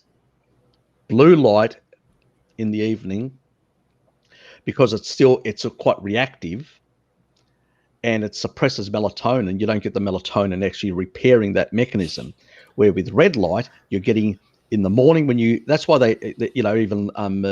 what Jack Kruse says, I agree. You go out in the morning when that near-infrared red light is coming up, you take that, it energizes your whole system, increases your energy production and all that. It really ramps up the energy production and improves the mitochondrial efficiency. Then basically you go through the day where you need blue light to stay awake, but you should always, when you're, doing this for too long, if you're on the screen, you should basically be wearing this sort of stuff. It's very early now, so I'm not really concerned, but in the afternoon, I'll put this on and then I'll put the other stuff on. But I should be wearing this whenever I'm looking at a screen, because it knocks out 50%, but I'm just lazy. That's me. It's when I'm actually playing computer games, I'll put it on in the daytime. But Yeah, I need to get some 50% blocking glasses. I have some, responding to the question right there, actually. I have those ones that they block out 100%, but basically you have to be able to turn on like a colorblind black and white screen to be able to read everything properly, because they drastically alter how things look, and to the point that like it's difficult to navigate my apartment with them on sometimes. So they're good for at the very end of the night, but I can't wear them and like just do my normal evening routine with them. So not yet. It is coming, the vitamin D one, and that combines with the gut microbiome side as well. So how to restore your gut microbiome and seal your it has to do with the mucosal layers, all your mucosal layers from your nose right through to your anus basically require vitamin D. Vitamin D deficiency basically has an effect on the tight junctions and the actual mucosal layer. So if you're vitamin D deficient, you're going to have problems. That's why I say, I don't have a vitamin D deficiency. I don't have a number of these deficiencies, and eat a species-appropriate diet. If you look at DAO, what increases DAO? It's all the animal foods and the saturated and monounsaturated fats, which is plenty in animal foods. So that just degrades. I'll let one other thing, a cat out of the bag, which nobody's talking about. Taurine also has a degrading effect on histamine. Yeah, not many people know that. So yes, and there's a bit of methylation that happens with that. That was the methylation component that I was going to talk about. Anyway, but that's a side issue. But right. At the end of the day, if you don't want taurine, if you don't want histamine in your bloodstream and you don't want LPS in your bloodstream, you've got to fix the gut. Mm-hmm. You've got to stop demonizing, because actually for DNA, histamine actually plays an important role in DNA processes and in your body. So if you were to eliminate histamine altogether, you would die. It's important, but it's like anything. It has to be in a certain physiological bound, not too much, not too little. And if you don't want it in the bloodstream, you got to fix the gut wall. As I've said, stomach, gut, it all starts in the stomach and then the gut. If you repair all that, you can eat, like me, crazily, as much cured meats. I eat cured meats every fucking day. Brie, which is a cured dairy, every fucking day. I'm actually having shitloads of these foods. Why don't I have problems? Because I've fixed my gut. There's no permeability. If you've got permeability and you're eating a lot of packaged stuff, I know a lot of people like the sort of keto-friendly and carnivore-friendly packaged stuff. There I go again. I'm not going to get any sponsors, even for that shit. A lot of it's got emulsifiers and other crap that actually damages this mucosal layer. So if you're not eating species appropriate, you're going to be damaging it. And then you're going to get a histamine reaction. And then somebody's going to tell you, oh, you eat avocado. You know who I'm talking about. Or their skin complexion basically doesn't, means they're not getting enough vitamin D, and they're blaming, the histamines and the carnivore diet and other things. So maybe they should be basically eating species appropriate and getting out in the sun more often, because with a darker skin, you need to be out there 6 times longer or supplement if you're indoors for too long. Yeah, I've been interested to learn about histamine sensitivity or histamine intolerance, because it lines up a little bit with there's a whole naturopathic industry out there making shitloads of money when these can be resolved with a species appropriate diet and a bit of sunlight.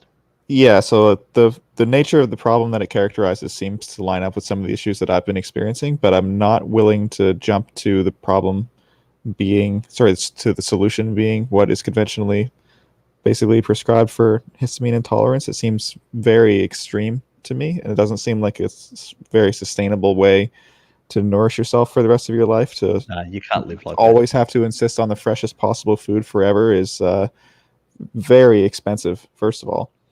Let me put it this way. So I just to finish my thought. I don't feel like I'm suspicious about the histamine itself being the fundamental nature of the problem. I feel like there's a more fundamental problem that you're getting at as well with the gut permeability issue that is making you sensitive to that histamine to start with. Precisely. And it's like LPS and autoimmunity and thyroid issues and a lot of other things and a lot of other brain issues and all that, lectins and stuff like that. The permeability is where they're lodging into these areas, like lectins lodging into certain joints and creating arthritic issues. I was interested to learn as well that I guess for oxalate dumping, that's another symptom, can be histamine-like symptoms because I guess oxalate can create a histamine response, and I didn't know that it can until recently. Quite a big one. It can, yes. Yeah. So oxalate dumping, I actually suffered it. Remember a couple of years back, I was getting I talked to you guys and a lot of citric acid, trying to clear it out. So I went through that suffering as well, and I can tell you, I lowered some of the stuff because it was just too reactive. I just was. Yeah, I've been experimenting with struggling. I basically haven't had any meaningful amount of coffee in about a month now. I had one about 2 weeks ago, and I think that I may be experiencing some coffee. Well, I didn't remove it because I specifically noticed issues. I guess it was probably because I just wasn't enjoying it as much anymore, and I knew it had been a really long time since I've gone without coffee, so I just wanted to try. But I think now that I'm about a month into it, I may be experiencing a little bit of oxalate dumping again, because that would be the last source of oxalate that I had in my diet. I had oxalate dumping pretty severely after about 6 months of carnivore. Yep. I didn't know that's what it was until almost 6 months later. But just lately I've been experiencing some of those issues again, and I'm wondering if that could be the culprit. Where the only low level of oxalate I would have been that little bit of coffee I was having. Yep. Where I've cut that entirely, it may have triggered that again. Yeah, short term, you can just jump on a bit of like lemon juice, and then get yourself a citric acid, food grade citric acid supplement. Yeah, I do have some citric acid, and I need to get some MSM in capsules as well. I have the free powder, but it has silica in it. Yeah, and the reason is you need that because your body will burn through. The oxalate will burn through a lot of the sulfur amino acids. In the meantime, I've been getting lots of eggs, I guess. So. Which is great. Yep, you're getting sulfur from them, which is good. A good source of sulfur is eggs, especially the whites. So basically, there's always options, and it takes a bit of time for certain things to sort of manage themselves to get to a certain level. I did want to say something, man. What was it? The thing. Anyway, it'll come back to me. Doesn't matter. Oh, you love me. Do I love you? Are you that deluded, T1? Oh, I've got a really small, it's microscopically small love for you. Is that enough? A quantum of love. That's it. A quantum of love. Actually, perfect. That was awesome. A quantum of love for you, T1. Why would anyone's kidneys protect supplementing D3 while being fine increasing the levels of naturally through exposure to the summer sun? I mean, I suspect that not reacting properly or something like that. Look, high dose of supplementation of D, I think I'm getting the sort of gist of that, can have an effect on bringing in too much calcium. And if you've basically got oxalates as well and stuff, other things happening, and you're not redirecting the calcium with enough minoquinone 4, that could become an issue. Where when it comes from your skin, from the sun, the body actually can manage the release levels and stuff like that. So that's the sort of difference that I can only think of that could answer that sort of question. Yep. So usually if I'm having high doses, I've actually got supplements, which I don't take because I get enough MK4 from the diet, but I've actually got high dose supplements. So if I was to get the Corona, I have a bit of Corona, mate, a few zips of Corona, good beer. And basically I had to take high doses, I'll throw in the minoquinone 4 at the same time. But if I'm getting it from the sun, and now I'm out in the sun, enjoying the sun and all that on a daily basis, and even now after this live stream, I'm going to go for another long walk for about 2 hours in the sun, midday, So I'll get a bit more pinky, but and I will do that. Yeah, I'm still doing the non-niacin experiment for the time being.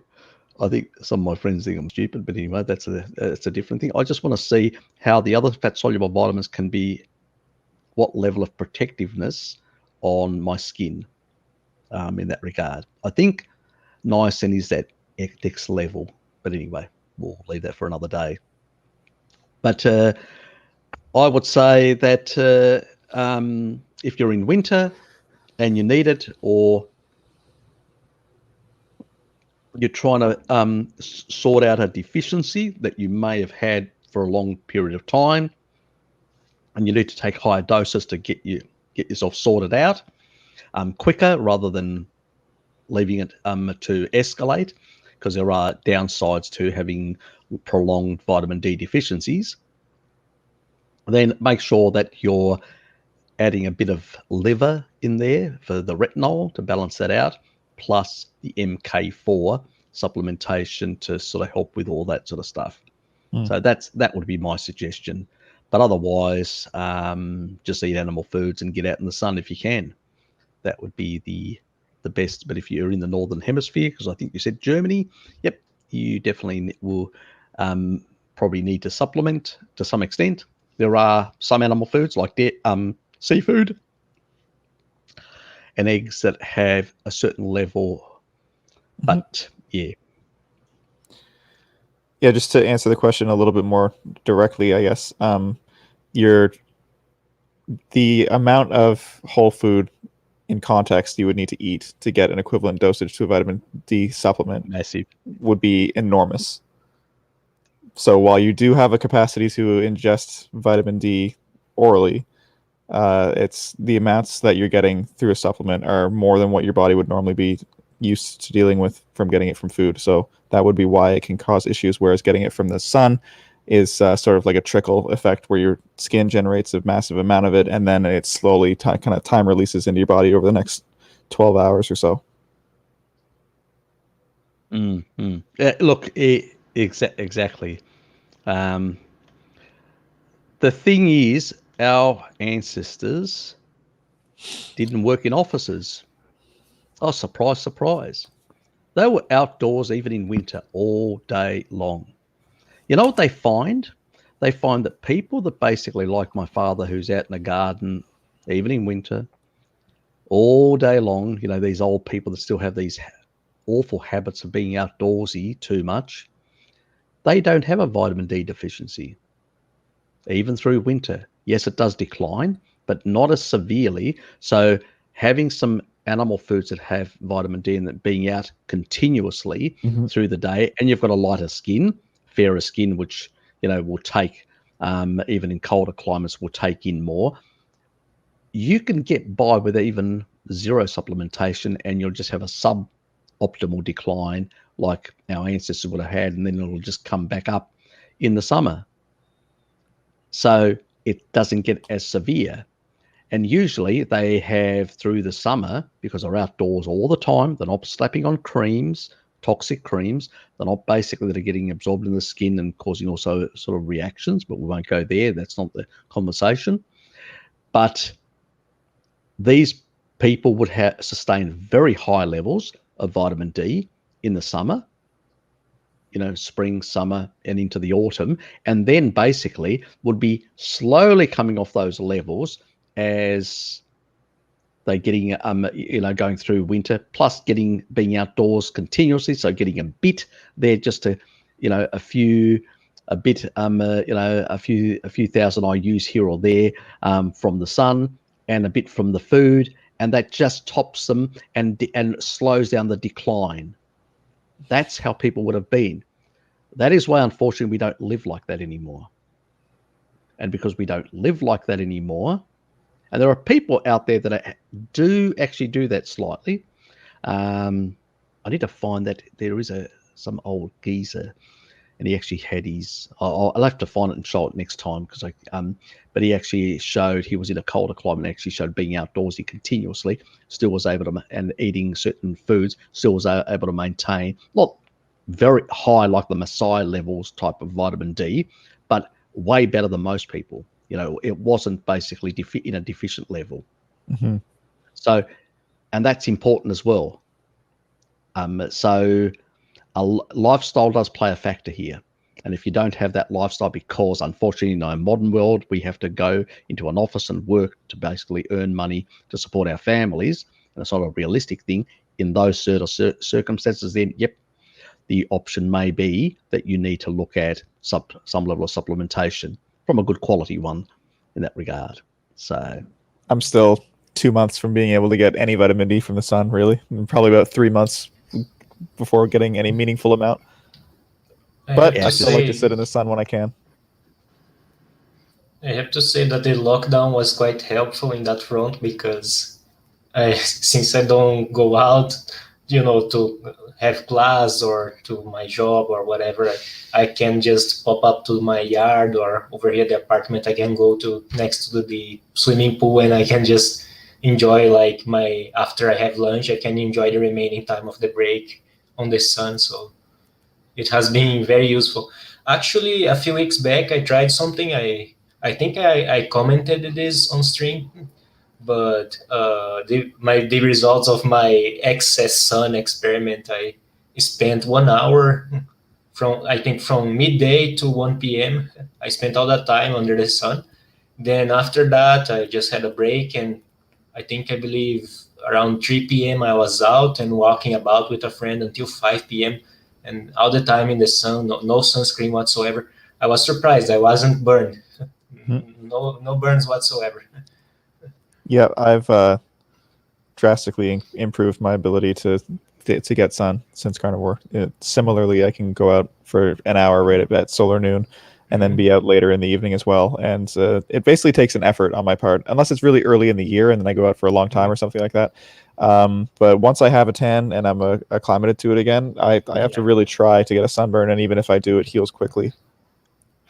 And that's nice. Yeah, but I'm still working on this. I still have some changes to do to my diet and stuff like that. Still get this stuff proper, I guess. But I'm actually quite confident that I'll be able to throw away sunscreen forever. Yep. Yeah, I haven't used sunscreen in a couple of years. Mm-hmm. Although it's not as sunny here as Brazil, I'm sure. Yeah, and that's the thing. That's why I was pretty hesitant. That's why I asked Harry a ton of questions about this, because my main objective is whenever I have vacation at the end of the year, so when it is dead on summer over here, and for example, when I'm having vacation at the beach, I'll spend maybe something like 12 hours out in the sun, like the whole day, basically all the light hours. I'll spend the whole day in the sun, and I want to be able to go on a trip and not have to care about sunscreen anymore. That's my objective long term, I guess. Look, you've noticed with yourself, with your own sort of autoimmune type thing, you've actually noticed great improvements being out in the sun. You made a few changes to your diet, but the big change was being out in the sun and getting that extra vitamin D. And you've noticed how your health has really improved dramatically. Yeah. Look, I can put down a large, if we exclude seed oils that are quite damaging and refined sugars and put them aside for a moment, they will drive cancer, arterial calcification, they'll do a lot of other things, plus diabetes and whatever. But we always forget the protective nature of vitamin D. One, it lowers blood pressure. So a lot of the blood pressure issues could be improved, not dramatically fixed, because you still have to get off the kibble and the seed oils and all that, but it could still be improved with higher vitamin D. And the other thing is, it's basically it's immunomodulation. We know from the literature, this isn't Harry Serpanos saying this or anybody saying this, or it's basically in the literature. Vitamin D receptors on every single part of the immune system is there to be seen and beholded. So the immune system, if it's misbehaving, like in autoimmunity or whatever, vitamin D plays a big role. So yes, you can fix basically your gut mucosal layers and stuff like that. Well, you can't do it without vitamin D. But let's say if you could, let's do a thought experiment of reductionist nonsense. Let's just do it for fun. And let's say you sealed off the actual gut from the thyroid and all that. You would still have some misbehavior of the immune system which isn't under control. It just wouldn't be as bad as when you're actually putting in a whole lot of these proteins and LPS and all that going through, causing additional reactivity. So what vitamin D does is it brings the immune system under control so it doesn't misbehave. And also it helps tighten those tight junctions and sort out those mucosal barriers. That's very important. Zinc also plays a bit of a role in there as well, but that's a side issue. That's another reason why a meat-based diet is much better.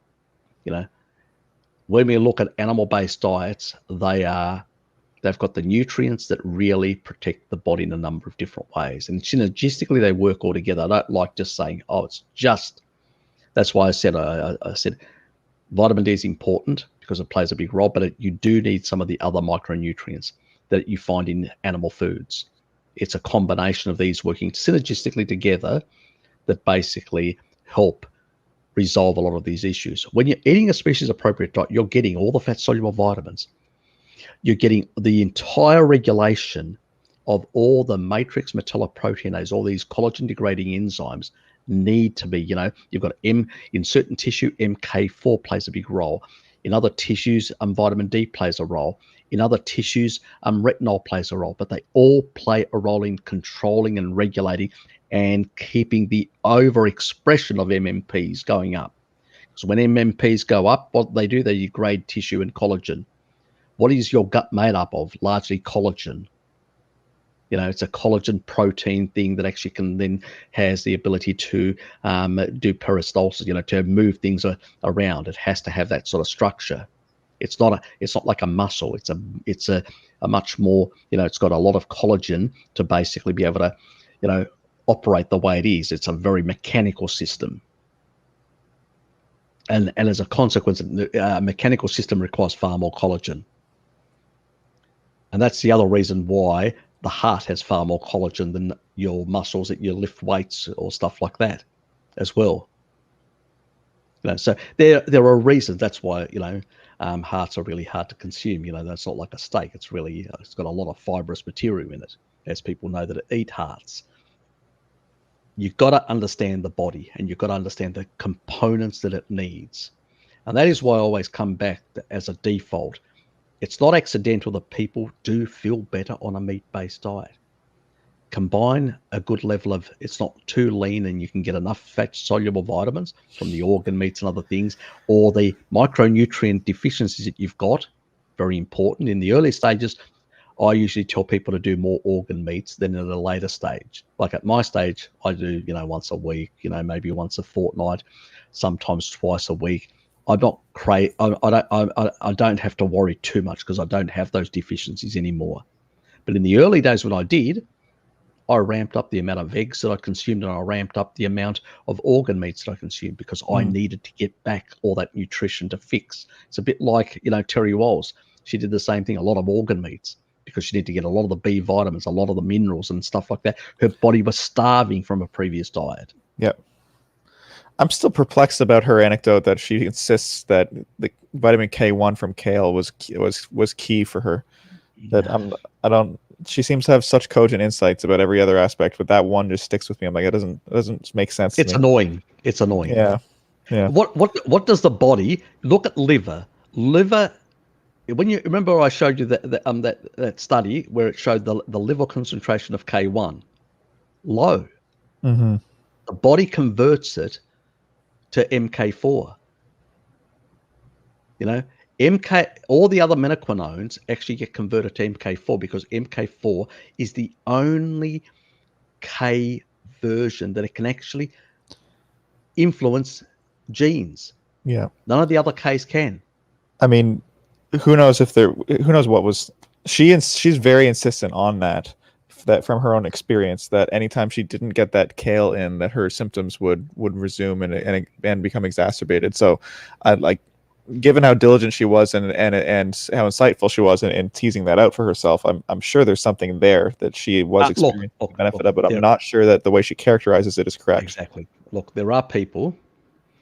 I know a comedian in Tasmania who knows about her. He has MS as well, but he's not willing to sort of make the sort of carnivore transition. I spoke to him, Tim Ferguson. I saw him years ago. And actually, when he came down here as the Doug Anthony All-Stars, a mate of mine, this was back when I was in my young ages and I was doing a lot of like commercial stuff and stuff like that. We were actually bringing in all these comedians and all these actors for local entertainment, stuff like that. I was in head of the New Norfolk Peace Festival. I used to run that with a couple of other people and all sorts of different organisations I had my finger in at the time. And and that's how I know this guy. People that are in Tasmania know who the Doug Anthony All-Stars are and who Tim is as well. And he's got MS. And I actually said, do you do the Terry Walsh protocol? He said, yes, I did. He said, it hasn't really worked for me. There are genetics. Mm-hmm. Some people are really good converters of K1 to menaquinone 4. She may be one of them. Yep. She was getting some from the organ meats, and then from a lot of the plants, she was getting massive conversion. It's like that, 1/3 of the population can't convert MK7. Mm-hmm. And others are really good converters, like a lot of the Asians, because it's been in their diet for so long, a lot of these foods. So there are those at the U curve, and this is why the reasons why she should be promoting MK4, but she doesn't realize that she may be a good converter, but a lot of her clients may not. Yeah, I guess that's kind of why it sticks in my craw a little bit, because again, while I'm certain she's not imagining the benefit that she experienced from kale specifically, no. There are so many risks that other people could have from problems of consuming kale for lots of different reasons. Exactly. Oxalate and fiber being chief among them. Yep. That it could be counterproductive for them, and I haven't really heard her caution about that. But I also don't follow her very closely, so maybe she has. But that's also because she does have some cognitive dissonance from a previous vegetarian diet, right, when it comes to plants, and there could even be an element of placebo as well, plus the genetics, which reinforces that placebo effect. So it's always hard to tease these things out. But I talk to other people that have tried these things and they go, "Oh, it hasn't really worked for me." So it was actually a perfect protocol. It would work for everyone. That's what I'm saying. I'll leave it at that. Right. I think everybody can fill in the gaps when it comes to that, what I mean by that. So species appropriate diet does fill all the gaps. So, but unfortunately, when you've got some level of cognitive dissonance, you've come from that sort of thing, what do you expect? Any benefits in eating dry aged meat, or is it mostly done for flavor? What do you boys think? I'm not sure. I would think it's mostly just flavor, because you're not actually fermenting it to increase any bioavailability of nutrients or anything like that. It makes it more tender, and a lot of people say it makes the flavor sort of deeper on it, I guess. I've never really found a preference for it. I've had both, like 40 plus day aged ribeyes, and I've had them fresh off the cow practically, and I don't really notice that I prefer the super aged steak all that much. I think it's largely just like I don't know, tradition thing or a marketing thing. Yep. There's not a lot of differences. You can, because of the drying effect, you can lose some minerals as a consequence, but you also can gain a bit of like minoquinone, some of the minoquinones. Mm-hmm. And it varies. Some of the minoquinones seem, and I'm not talking about only minoquinone 4 here, I'm talking about some of the other minoquinones can slightly increase. But that is actually from looking at aged meat, but the exact mechanism, how it's actually happening in aged meat, I have no idea because nobody knows. We just know it happens, that some of these minoquinones go up. It's a bit like, even when it comes to cheeses, we know when we put certain bacteria in, we know that basically some of these minoquinones go up with aging of the meat, of the actual dairy product, the cheese. Mm-hmm. But like when it comes to brie, we definitely know the MK, the source of the MK4, because that's all you get. And certain variety, some of the bacteria that are involved in, like Gouda, what's the other cheese? That Swiss cheese. I can't remember it. Anyway, but they tend to actually increase minoquinone 4. All the other bacteria seem to have like a more diverse type of minoquinone sort of, and it varies. And I've actually seen different studies that actually show the same cheeses with certain varied minoquinones. So I don't know what the fuck's happening there. So do these bacteria specifically just, are there some other nutrient in the actual food that these bacteria are utilizing something? The composition may be varied from one cheese manufacturer to the other slightly and affecting the minoquinone profile. I have no idea. It's really one of those funny, strange things. It's sort of an enigma because nobody's really looked at it in any deep way. But it's always interesting. But I do enjoy some aged meat. I do like the sort of flavor. I do enjoy that flavor. As I said, if you've got some underlying gut permeability issues, give it a miss because it's very high in histamines. But if you don't and you like to enjoy that sort of stuff, definitely. I mean, I consume probably about a third of my meats would be cured that I have sometimes in a week, from a quarter to a third. So I'll have shitloads of salamis and all sorts of things. So yes. But as I said, if you've got gut issues that haven't been resolved, give these things a miss until you fix things later on. So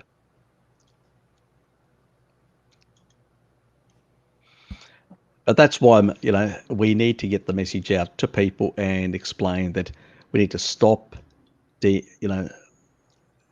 need to push back on some of the people in the keto community that are basically trying to demonize the carnivore diet for things that it's not the carnivore diet's fault.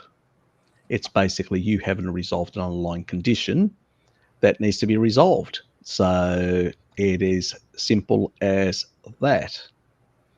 And I'm just about to that, and I will share this screen.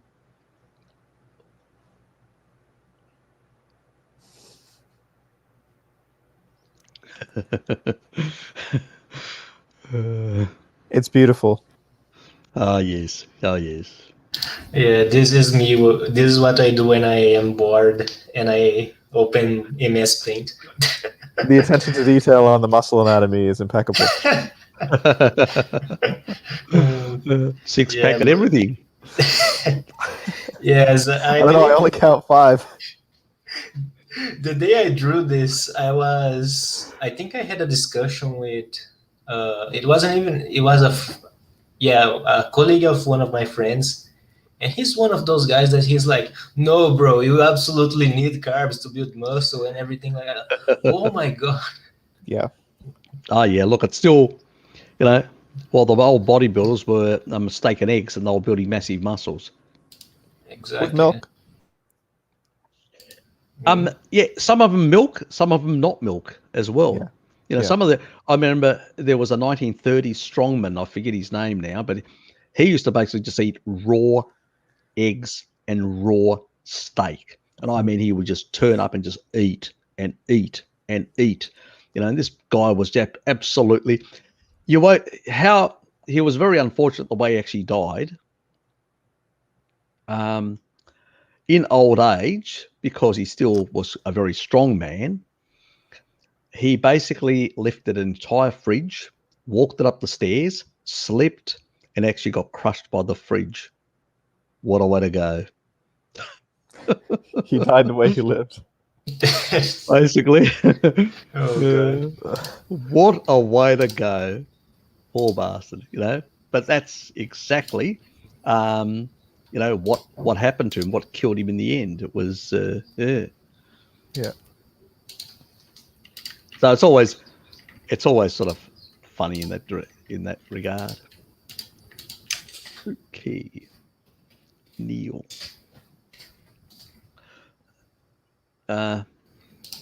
You've got access to raw milk in Germany, provided there is a calling container or something like a calling vending machine. Oh, that's a bit like, it sounds like a bit like in New Zealand where they've got those called vending machines, the farmers. Remember? Yeah, I think Tim was actually telling me or whatever at the time. I've heard of vending machines dispensing raw milk in the UK and Italy as well. Such advanced societies. G'day, Zombie. Good to see you here.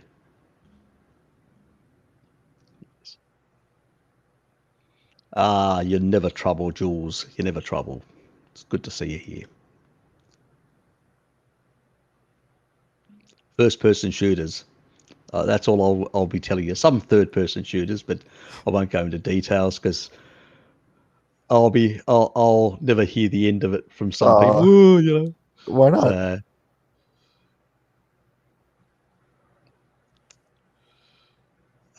It's bad enough we're tainted as carnies for all sorts of reasons, the vegans would have a field day. He's just another bloodthirsty killer.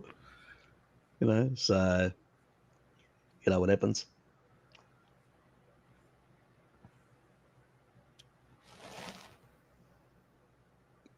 Yes, exactly. Don't eat the kibble, eat your species appropriate diet. Thank you, Lukey. Well made. But also buy my supplements.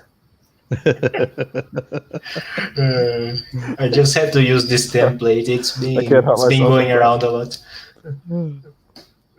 Yeah, well, there's a place for supplements as a short-term thing, and there's a place for not having them.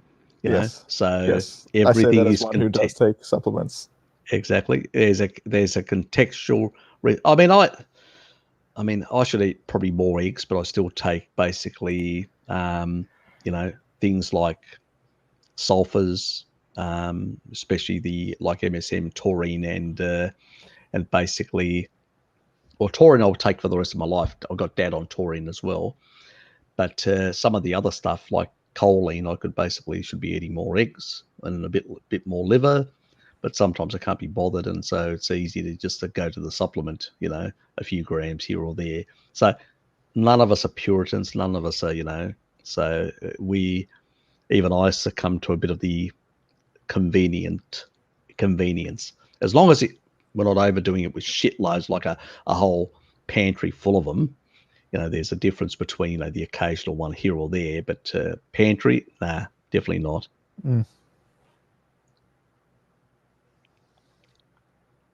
Yep, we'll move on to that one. Next one, Nick. Yep, that's true. Yep, that's true. There is a lot of that sort of stuff. That's why I go to that site, which is the blue blocking. They have links to the UK, and they have also links to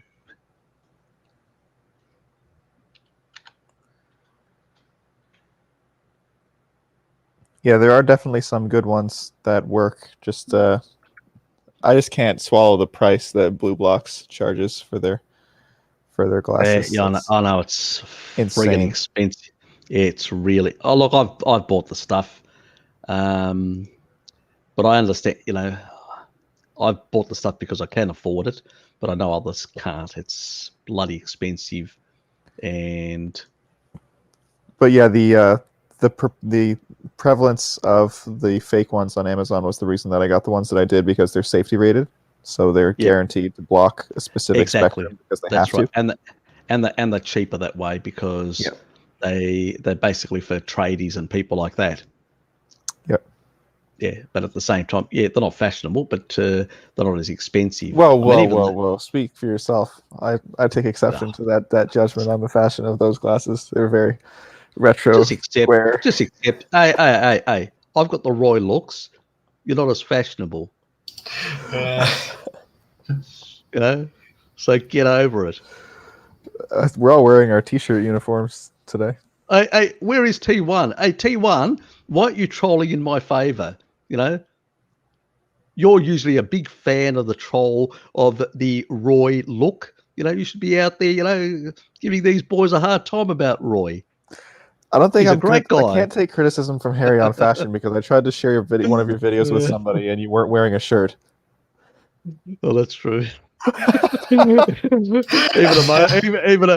mate of mine said, he goes, that is really amateur, the look. Why don't you put a damn t-shirt on? Yeah, it doesn't help to break the ice when I have to preface the recommendation with, please don't mind that he's not dressed. Oh, God. I promise he knows what he's talking about. My mate said, it's not a good look. Damn, put a t-shirt on. I said, the ladies liked it. He said, it's not a good look. I said, okay. So I did get a bit of a stick from some of my friends. That's true.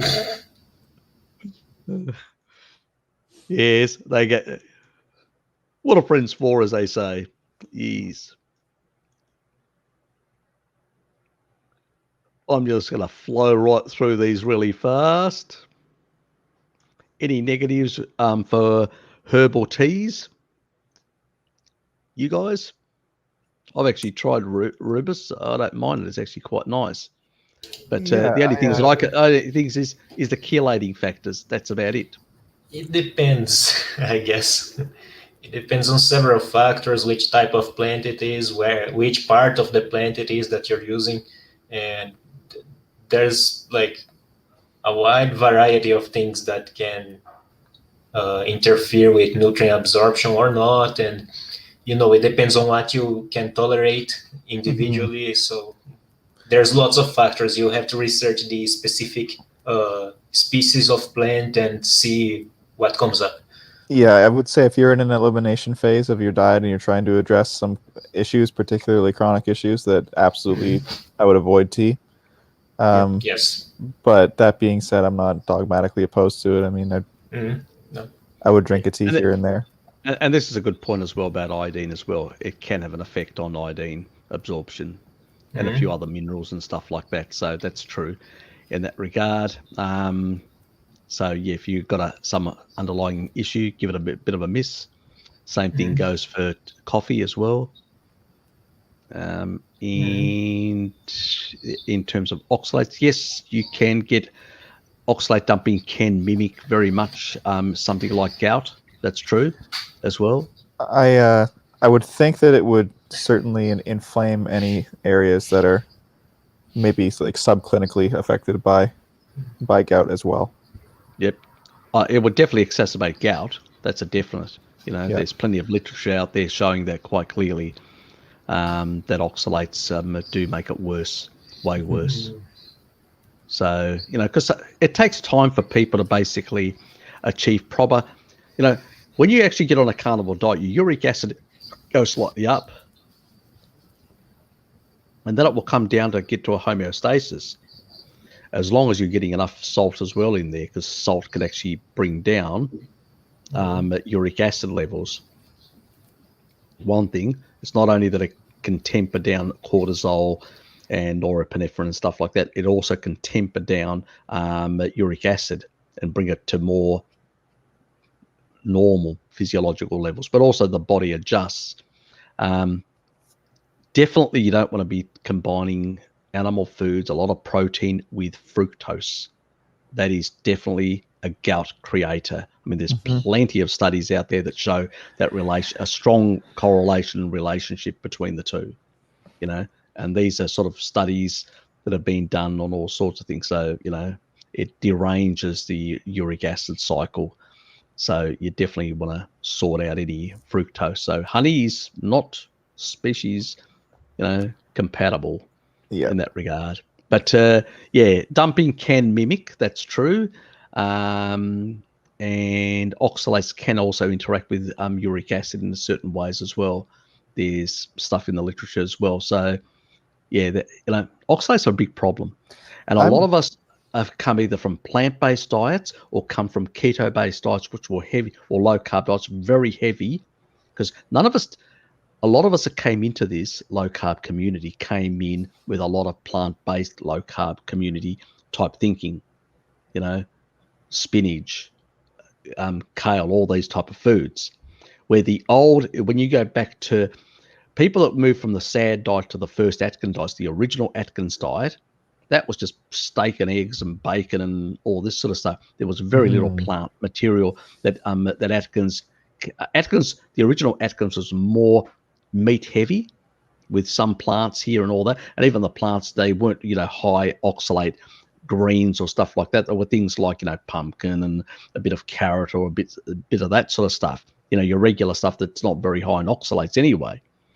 And so the low carb community, and this is where Eric Westman, with the new Atkins diet, as it was called back then, if people know, go back a couple of years ago, you'll know the new Atkins diet that was brought out. Eric Westman out of Duke University was one of the big proponents. And that, because of the influence of the paleo community on the low carb community, tended to be more higher in green vegetables and stuff like that. And that, going forward, created a lot of oxalate accumulation.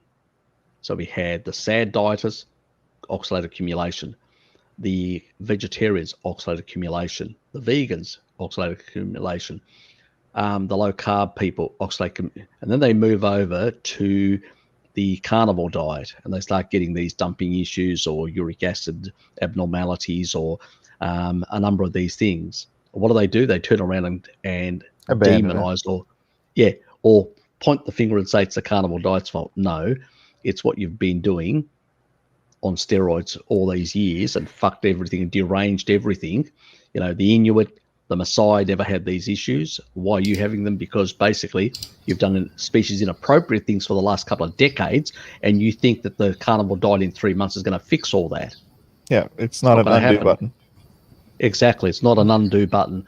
That's a real good thing. We can use that slogan. Carnivore diet is not an undo button. It's basically a species appropriate diet, and you may need to supplement things like citric acid and do a couple of other things to correct all the fucking damage you've caused to yourself on all the other crap that you were doing, the species inappropriate things. So, yes. Anyway, move on from my rant. Oh, are you ending the stream now? What's that? But yes, touche. Yes.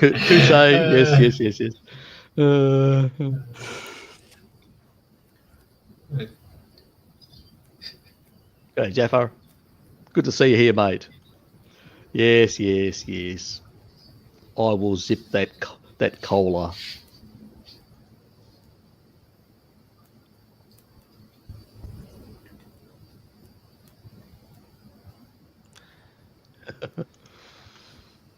This one's been getting into trouble with Sky.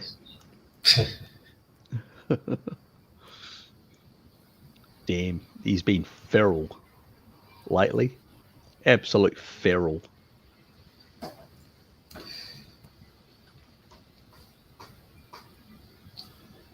Oops. Flu season connected to. Yep. Mm-hmm. Don't they usually go on about vitamin? Yeah, I know. Vitamin D is a thing. You got good vitamin D status, and it's very protective.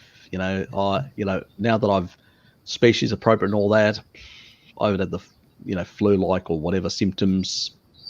I can't even remember when last time. So actually, this is very interesting because even before I started making changes to my diet, it had been 6.5 years the last time I was sick, and Wow. it's closer to 8 now. I think it's 7.5 or something. And I'm expecting to go through all this COVID nonsense and still not get sick. Yeah. Well, I had a low vitamin D when I was on a sad diet, and I used to supplement heavily vitamin C, heavily, like everyone else did, like the 500 milligrams a day, every day. Oh, that's a moderate dose compared to some of the supplement doses that I see now. Some are even higher and crazier. People taking like a gram of vitamin C at a time. Yeah, it's just madness. Yeah. Oxalate heaven. That being said, I do think the vitamin C converting to oxalate thing, I think that probably is from mega dosing large amounts at once, using more than your body can metabolize at once, which would be in your hundreds of milligrams at a time kind of thing. And also you're burning through a lot of the actual sulfur amino acids as well, which isn't a good thing. Right. That being said, I've not heard of anybody getting like kidney stones from vitamin C the way that they might from oxalate. No, don't do that, Luke. Don't do that. Just show him this finger. He only needs to see one finger. I just don't feed that troll, I guess.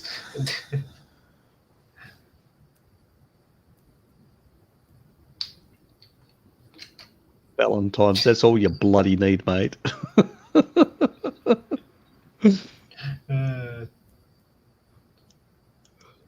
I do give him a hard time. Yes, he's in Perth, that troll. I do give him a hard time. Because none of the rest of you won't. I mean, oh, look at this. How insulting. He calls the whole population there. They're going to come after you, know that? They will basically lynch. They will basically lynch you. And then look here, and then he laughs. Well, riddle me this, Harry. If it's not true, then why does it rhyme? Exactly. That's true. That's true. Jesus. I'm not going to say because I've got a live stream tonight, and I don't want to upset my British. Actually, hey, maybe he just gave you a new title for your Eurasia live stream. Oh God! And then half of my stream was unsubscribed. I don't.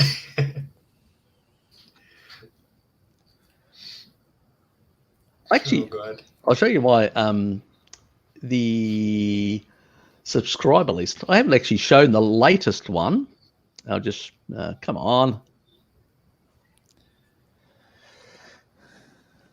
And go into my community thing.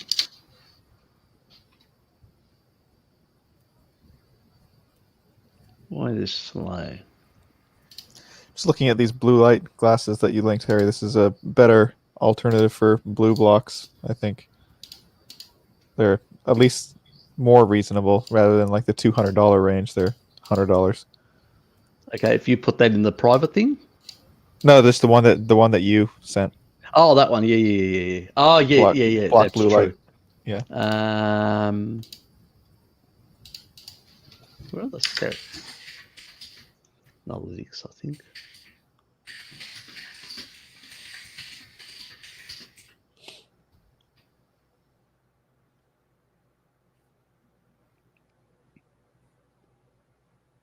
Oops. Audience.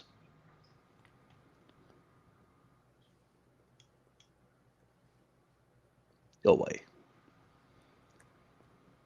So basically,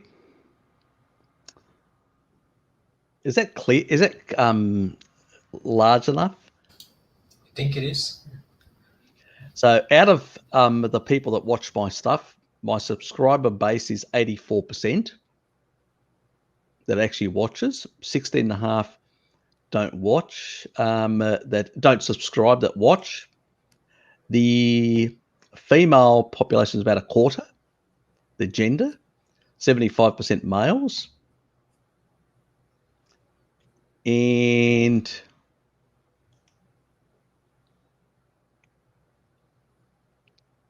this is interesting. Sorry, I did it wrong. When you look at the age brackets, between 25 and 34 is about a third. 45 to 54, which is the age bracket that I'm in, is about a third as well.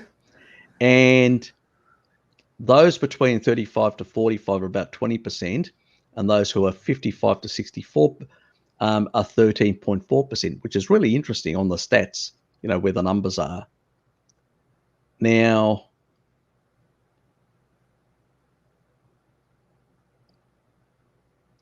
I don't know what, I can't remember when I actually did English subtitles. 2.2%. I can't remember that. Did I? Anyway, that's what that looks weird. But I'll come back. That's right. I did. But this is really the interesting thing. The viewership, that means the when it comes to out of the women that absolutely subscribe, more of them actually watch more hours. So, like, there's 34% of my videos are watched by, as a percentage, are watched by women, even though the subscription level is only 24%. So more women actually watch my content compared to men, even. So, yeah, it's quite interesting, this sort of thing. And the age brackets, I mean, the younger age, 25 to 34, that's one that really surprised me. I thought I had more middle-aged rather than this sort of where it's a big percentage. And it's primarily in that age where the majority are males in that. I suspect Lukey would be one of those people in that age bracket. It's funny because I don't even fit so I am actually 23 years old. So you're over here. Yeah, and if you account, so I know of, for example, Banks, well, at least I and a few others. Hold on. At least I know I've got one person in that age bracket. No, but yeah, I mean, Banks hasn't been around anymore, but Banks is like 19, I think. There's exactly. Dylan as well, and you have. I would say that it would be at least comparable to the 20. Well, even if he's not around, he may be watching. Yeah. So that's the other thing. And then when it comes to these stats, the geography, and this is what? Oh, come on, it's work. So basically, obviously, 14% is basically Australia, 12% the United States, 7%. The UK, then Ireland, then Canada. So, if we take that percentage of 2, that's 13-14% for North America. And there's probably, if we add a bit, there's probably 14.5 with Brazil, that 2%. There's a few, yourself and a few others. And basically then we've got the UK, Ireland, the Netherlands, Finland, and all that. And when we add that, it's nearly the same amount. And when I notice these stats, that's why I've created now the permanency of the Eurasian. Because I noticed that basically between North America and the Eurasian area, that the numbers were very similar. Because I thought the majority of people were in the live stream in the mornings. I'm going, that's not really the case, Harry. And so and that's why I started searching for these other platforms and all that. you know, not only StreamYard, because I realized it wouldn't be fair to basically, you know, just basically do a program which the Americas were getting, and the Australasia and the Eurasian area were missing out the opportunity to actually ask questions, you know, on a weekly basis. And that's why I made the change, you know. So I shifted in that regard, and now it's permanent. So I will use StreamYard because it's much easier as a platform to use. And when I run out of you know, hours on StreamYard that I use, then I shift to the other one. So in some weeks, like this month, there's only about 4 Sundays, but the next you know, there's going to be 5. So I'll be definitely running out before the end of the month if I'm doing both the day and the night one. So I'll be using the other platform when I've run out of StreamYard hours, which is 20 hours per month. So when I've run out of that, then I'll be shifting to the other. Why? Because basically I want to basically cater for everyone. That's the reason, because it was a reason, I just remembered it now, to basically explain to people why I've made that decision, that shift. Because I've looked at the stats and I've gone, shit, you know, if I ignore Australasia, which gets double dibs, both in morning and afternoon, North America and Europe in particular, that part of Eurasia, are very much balanced. And I felt, you know, I need to basically, you know, sort of rebalance and be fair to both that other part of the subscriber list, the other 2 main groups beyond the Australasian one. So that's why I made the change, basically. So it's interesting, you know, the majority are Australians, which is good to know that my fellow countrymen and women actually are very supportive of me, which is nice. That is a real nice thing that they are number one.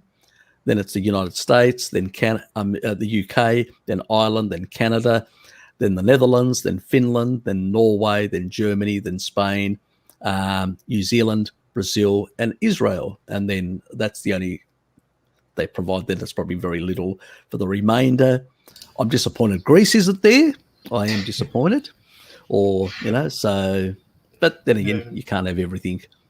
You know, they tend to be a bit like the French, very much very much into their language only. So it's, yeah, they don't cater as much for the, you know, English language or French. I mean, even up until, you know, like the official documents of the Greek government are actually not even in English. They're actually in French. Yep. So it's Greek and French. So it's just one of those things. Not the majority of the population now actually speak a lot of Greek and English, in particular on the East Coast, where a lot of tourism is, because of tourism. So you'll always find somebody that can actually speak English in Greece. I was just going to ask if I can get by with French in Greece, but if they have English, then you can as well. With nice in some areas of Greece, especially with the older type people that did French. The younger people now just do all English. So amongst the young people, no. Amongst older people, you will get a number of French speakers that can speak both, because that was the sort of the dominant. When you went to school, you learned. I mean, this is what like kids, you don't think about these things. You go, oh, I'm going to get it easy so I can get the top mark of the you know, at school. So I did English because I'd come from an English speaking country. So it was just basically, I didn't even have to study. It was a subject I did zero study. I just turned up, did the exam or whatever, and always got the top mark in the class because I didn't have to, because I came from an English speaking country. But I had the option of actually selecting either French or English. I should have picked French and should have, you know, buckled down and actually learned an additional language. But anyway, when you're a child, you basically, you know, oh, how can I get out of this? Yeah, that's how you think. You know what I mean?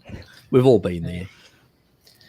Learning how to subvert systems is an important skill too. It is. What's that? It is. Said learning how to subvert systems is an important skill too. That's true. That's true. It worked. It did come in handy in my later political sort of things that I did, because when you do get into that sort of stuff, there's a lot of Machiavellian stuff you get involved, and that's why Yeah, I realised how dirty that political game is because I got involved and I had to do certain things which I'm not very proud of myself for doing in order to get power. And so that is why when people, say, well, you don't know what you're talking about, I go, well, you're wrong. I've been in the thick of the shit and I know exactly what I'm talking about and the reason why I don't like it. Saw an article recently that suggests moist masks are better protection against what because of the humidity. Sure. I know it sounds one like it's just normalizing one of the prime arguments against masks. Yeah, exactly. Precisely. Because at the end of the day, the last thing you want to be doing is basically increasing bacteria on the damn thing. Mm-hmm. It's just crazy. I mean, people who are doctors who have used masks in the past because they had to, because they didn't want, you're in surgery, you don't want basically the person or blood to go into your mouth or into your face or whatever. And that's why you wore masks, not because you're going to prevent a contagious disease. If somebody's got a bowl or something like that, you get into a full body suit to protect yourself. Yeah, to full SCBA with positive air pressure and everything. Precisely. Yes. With positive pressure and all that. So it's just ridiculous. It's not going to do anything for you. Basically, it's going to be more harmful to your lungs and all that. So it's just crap. Not required whatsoever. I don't believe in masks. I think it's a complete, but if you're in a hospital setting, you use it. The operation is finished. You take it off, you throw it away. It's disposable. Yep. You don't stick with it all day. It's this. Yeah, Sean Baker posted so he discussed a study that was done in a surgery ward in the 80s where the hospital completely banned the use of masks for, I think it was 60 days, 30 or 60 days. I should look it up to get that number exactly right. Anyway, that they didn't notice any appreciable increase in infection rates. No. And I think they actually had a slight decrease, but it wasn't such that they could call it causal. It could be noise. But the point being that it's almost certainly to beyond just protecting the surgeons themselves from getting fluid exposure, which is what it's really for. It's just it just makes people feel safe. It makes them feel like something is being done, and that's the only reason for them in a hospital setting, let alone for the public. There's even less efficacy there. It's the cute fuzzy feeling. Yep. It's nonsense. It's, moist will create more bacteria. Exactly. So it's just the cute fuzzy feeling. Stop smiling there, Lukey, and show us those hands.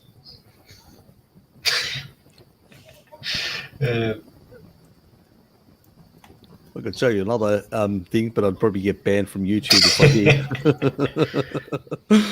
did. Just when you have your other platforms, it'd be a Valentine's gift. It'd be a Valentine's gift for him. Sick little puppy that he is.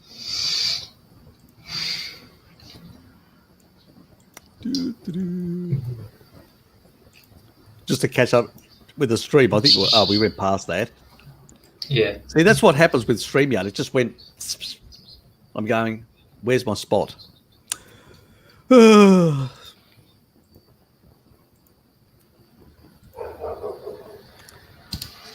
can't imagine it. It was the mall yesterday. Thousands of people just doing their thing. No masks. We forgot the virus is a thing. Yes, nice. That's in Queensland, where. So yeah, I've also heard some where Jules is from. Some less encouraging talk from Western Australia about massive fines for people that have been refusing the PCR test. Oh God! Really? Shit. Yeah. I know. My sister had to go in and actually do because she flew over to my younger sister. That is, let me just remember this correctly. She flew over to Melbourne on holidays to basically see my older sister. Then there was an incident, not this one, but the previous one. Then she had to go in and actually do a test. Then she was, once it became negative, then she flew out to Western Australia. She couldn't go back to work, so she had to basically quarantine at home, and she had to go in for a test again. So there were multiple cases like that she had to go through the absolute ringer. I mean, it's sort of thing. So look, it's a merry-go-round. It's a crazy merry-go-round. It's just unfortunate. It's just the way it is. I mean, with the amount of deaths that we would normally have from respiratory infections throughout the year have collapsed. But we're still treating it like it's the Ebola or the bubonic plague. Yeah. Which it's not. If it was, look, I would be the first person, if it was bubonic plague or Ebola or the 1918 sort of pandemic or something like that, I'd be the first out there saying, you guys are wrong. You need to mask up. You need to take any precautions you can. You need to lock yourself away or whatever else, because many people will die. But that's not the case. It's only people with comorbidities, with a lot of vulnerabilities and all that. What we should be suggesting to these people is better vitamin D status, get off the fucking kibble, improve your health and do stuff like that to basically be more protective. Because the reality is, if you're not, you're going to be more vulnerable to death, like you would be from the flu or a whole lot of things, so. Yeah. And look at what's happening. The people that will virtue signal the most about you can't go out, you need to wear masks and stuff. Those are the same people that will sit at home, order fast food, and watch Netflix. It's the same group of people, and they don't even realize. If they are so afraid, they need to undergo a major habit change. Yep, you're right, Blinky. It is an absolute fucking joke. I mean, there are people, Blinky, driving around in cars. Yep, and wearing two masks. Yes. Two. Yep. Alone. Exactly. Alone. Exactly. Like, how fucking crazy is that? Absolute. Yep. And not only that, you're in a car, very moist environment, because the humidity is much higher in a car. So you're going to basically be breathing through that, venting, and you got two masks, you're holding on to more of that sort of stuff. You're actually building up more bacterial stuff like that. How can that be healthy?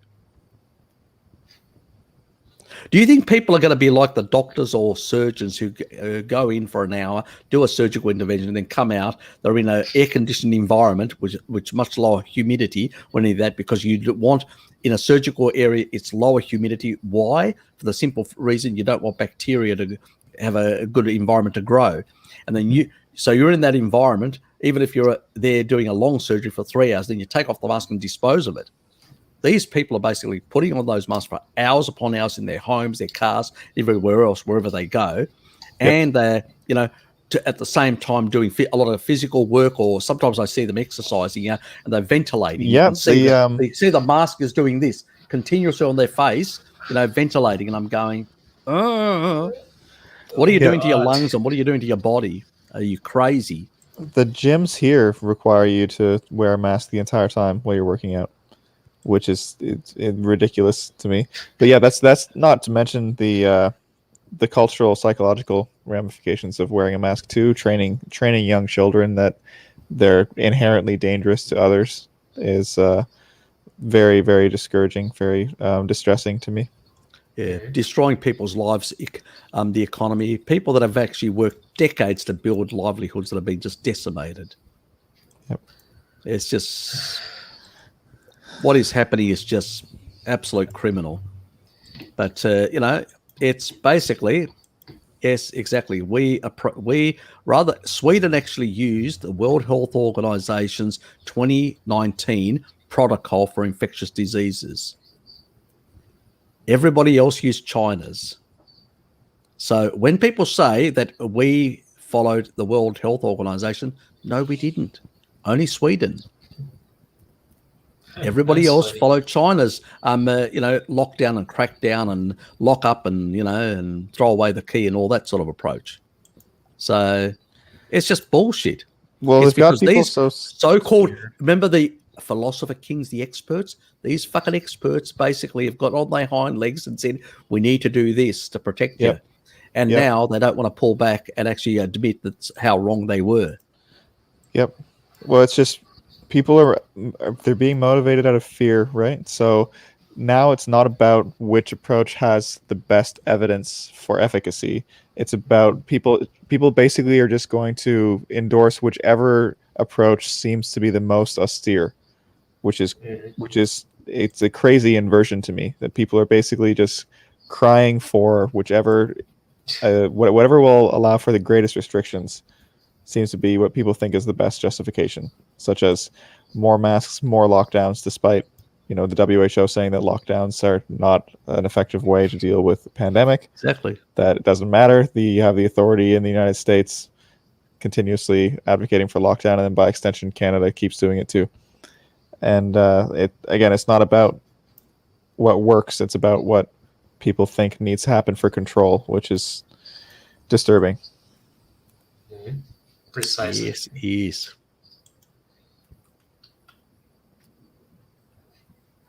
Yes. The first part of that is not. You'll cream your backside. Yeah, we know.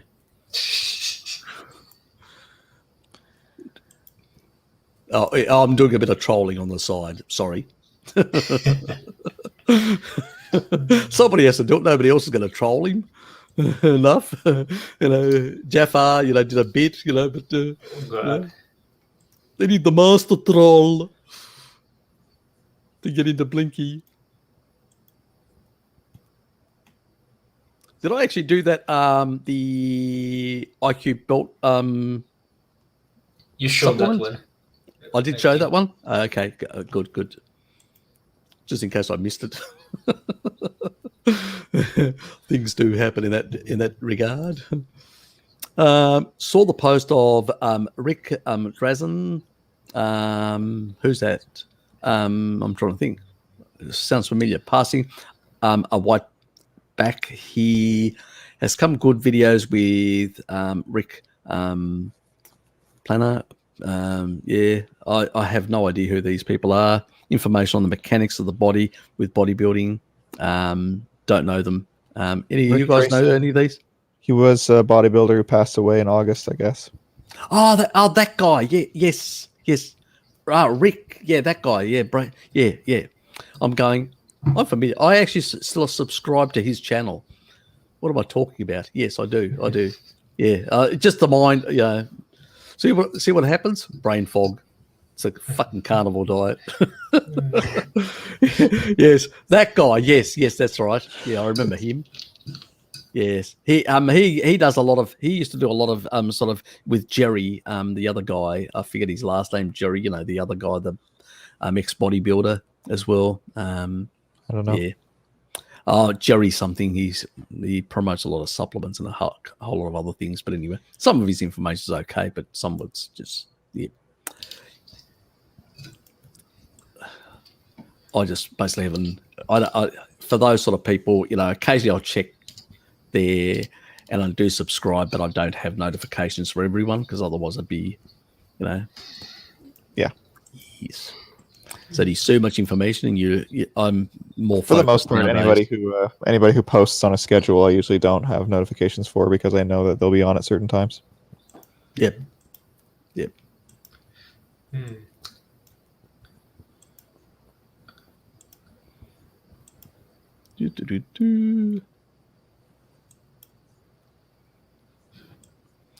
Outbreaks. Kibble out. You mean kibble outbreaks?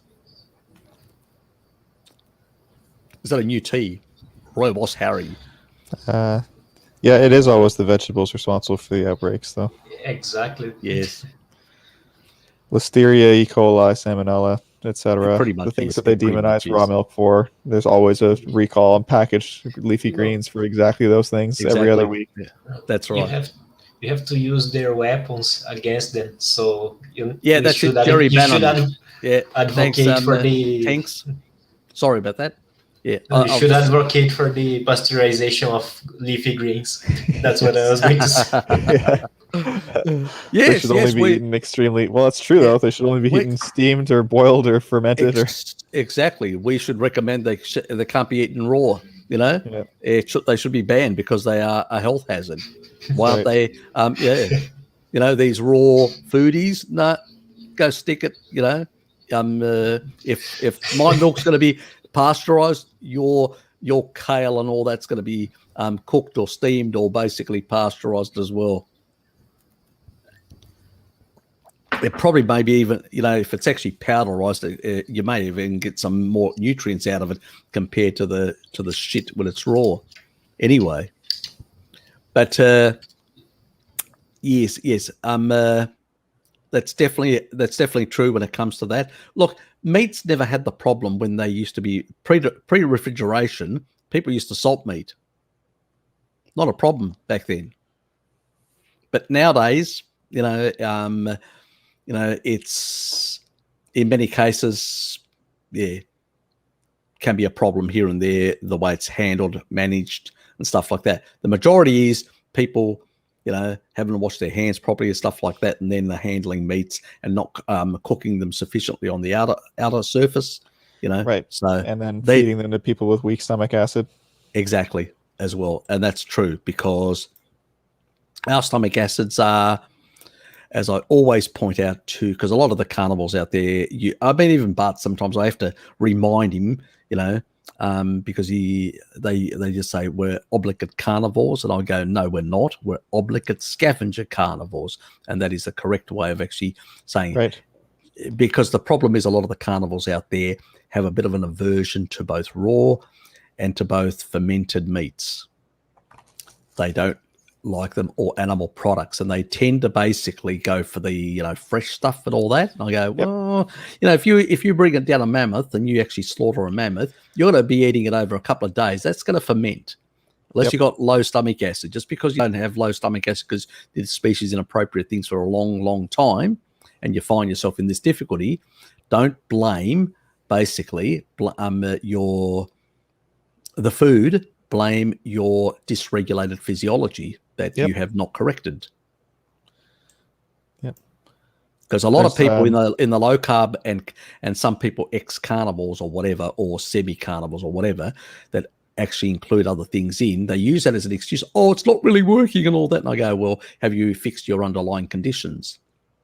I think humans' ability to scavenge meat is largely explains our success as a species to get through rough times like that, and our very low stomach acid speaks to that too, right? That remember that we have stomach pH or stomach acid that's stronger than or as strong as a vulture, so lower than most other carnivores even. Exactly, precisely. We have a stomach pH, as you said, 1.5. It's in the literature. It's quite clear that what our you know, even when we're looking at lions, they've got like 2.5. And the only animals that eat fresh meat, not herbivorous, which are in the 5 and 6 and 7, but animals that eat fresh meat, their levels are basically at about 3.5 or whatever. And the chimps are in that level as well. Mm-hmm. They will kill, and they actually eat more lean meat than we do, like a ton, some of them, up to in the wild, but they will rip it and quarter it, break it up, and it's fresh. And they can handle it at a pH of 3. But when you're eating something that's actually gone off slightly, you need a pH like you see all the birds of prey that are scavengers. They've got a pH of 1.5, and they will eat raw, rotting carcasses. Yep. With delight. With delight, exactly. And our ancestors, do you think when they brought down a big animal, they feast on it for a couple of days before they went out for another hunt? Yep. And that was basically high meat. Yep. So anybody that tells you that these things are not species appropriate is basically ignoring this history. This is why the Inuit would take a lot of animal products and throw them under the snow and cover them with snow to ferment them. Why the Maasai do something similar, like they will wrap it in leaves and stuff like that, certain populations, and put it underground to ferment. These are traditions that we did. Similarly. I didn't hear any of the Inuit or all these traditional populations jumping up and down and saying, "Oh, this is not species appropriate," or "This is basically high in histamines."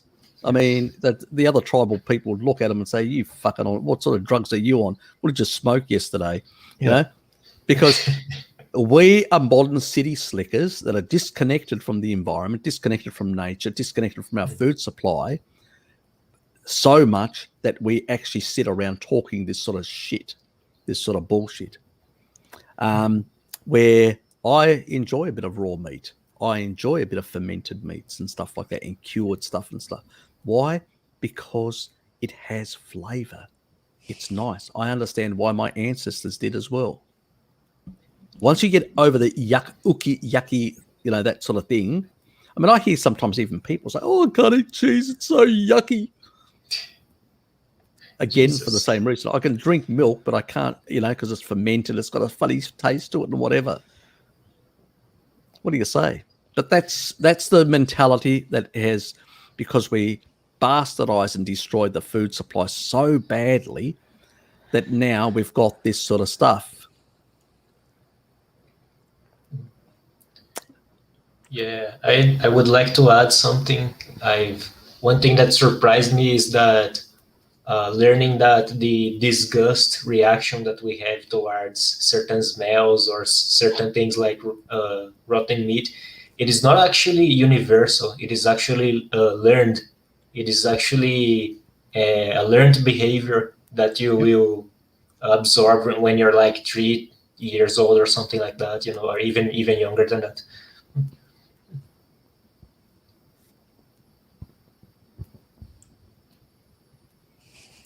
Still weak. Hold on. It reminds me of the Poor Guinea Pig YouTube channel I saw giving their guinea pigs whole human dose of size vitamin C tablets to eat on a daily basis. How crazy is that? People do these sort of shit, these crazy things. Oh, well, they do. Nice and warm in WA.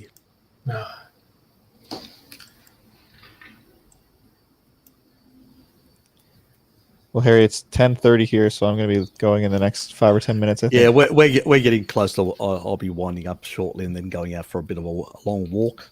Coming back, having a meal. I've got my nice pork steak, and I've got a whole container full of cured meats and brie. So I'll be getting stuck into that as well. So I've been eating a lot of brie lately. Yeah, it's nice. I mean, I like the creamier it is. Like it's all French. I get the Ile-de-France brand. Yeah, brie. It's soft and it's just Sometimes I get this. There's one. It's a raw brie that's got. It's can't remember now. I can't remember the area in France that it comes from anyway, but it actually has like the blue cheese thing in it type thing. Yeah. It's really nice that as well. So there's a lot of different varieties and stuff like that. There are a couple of hard cheeses, raw hard cheeses that the IGA stores get from Italy as well. So I actually like getting those hard raw cheeses, like doing scrambled eggs and then just grating these hard cheeses over the actual. Oh, that is salt and pepper. That is just making myself really hungry now, and quite a few other people. Oh, maybe I could have a couple of scrambled eggs as well today. Maybe. Add a bit of additional food and shove it down. You're making me hungry, Harry. I don't. Yeah, I know. I don't need that. Yes, it's just and this is the thing. People say, "Oh, animal foods are so bland."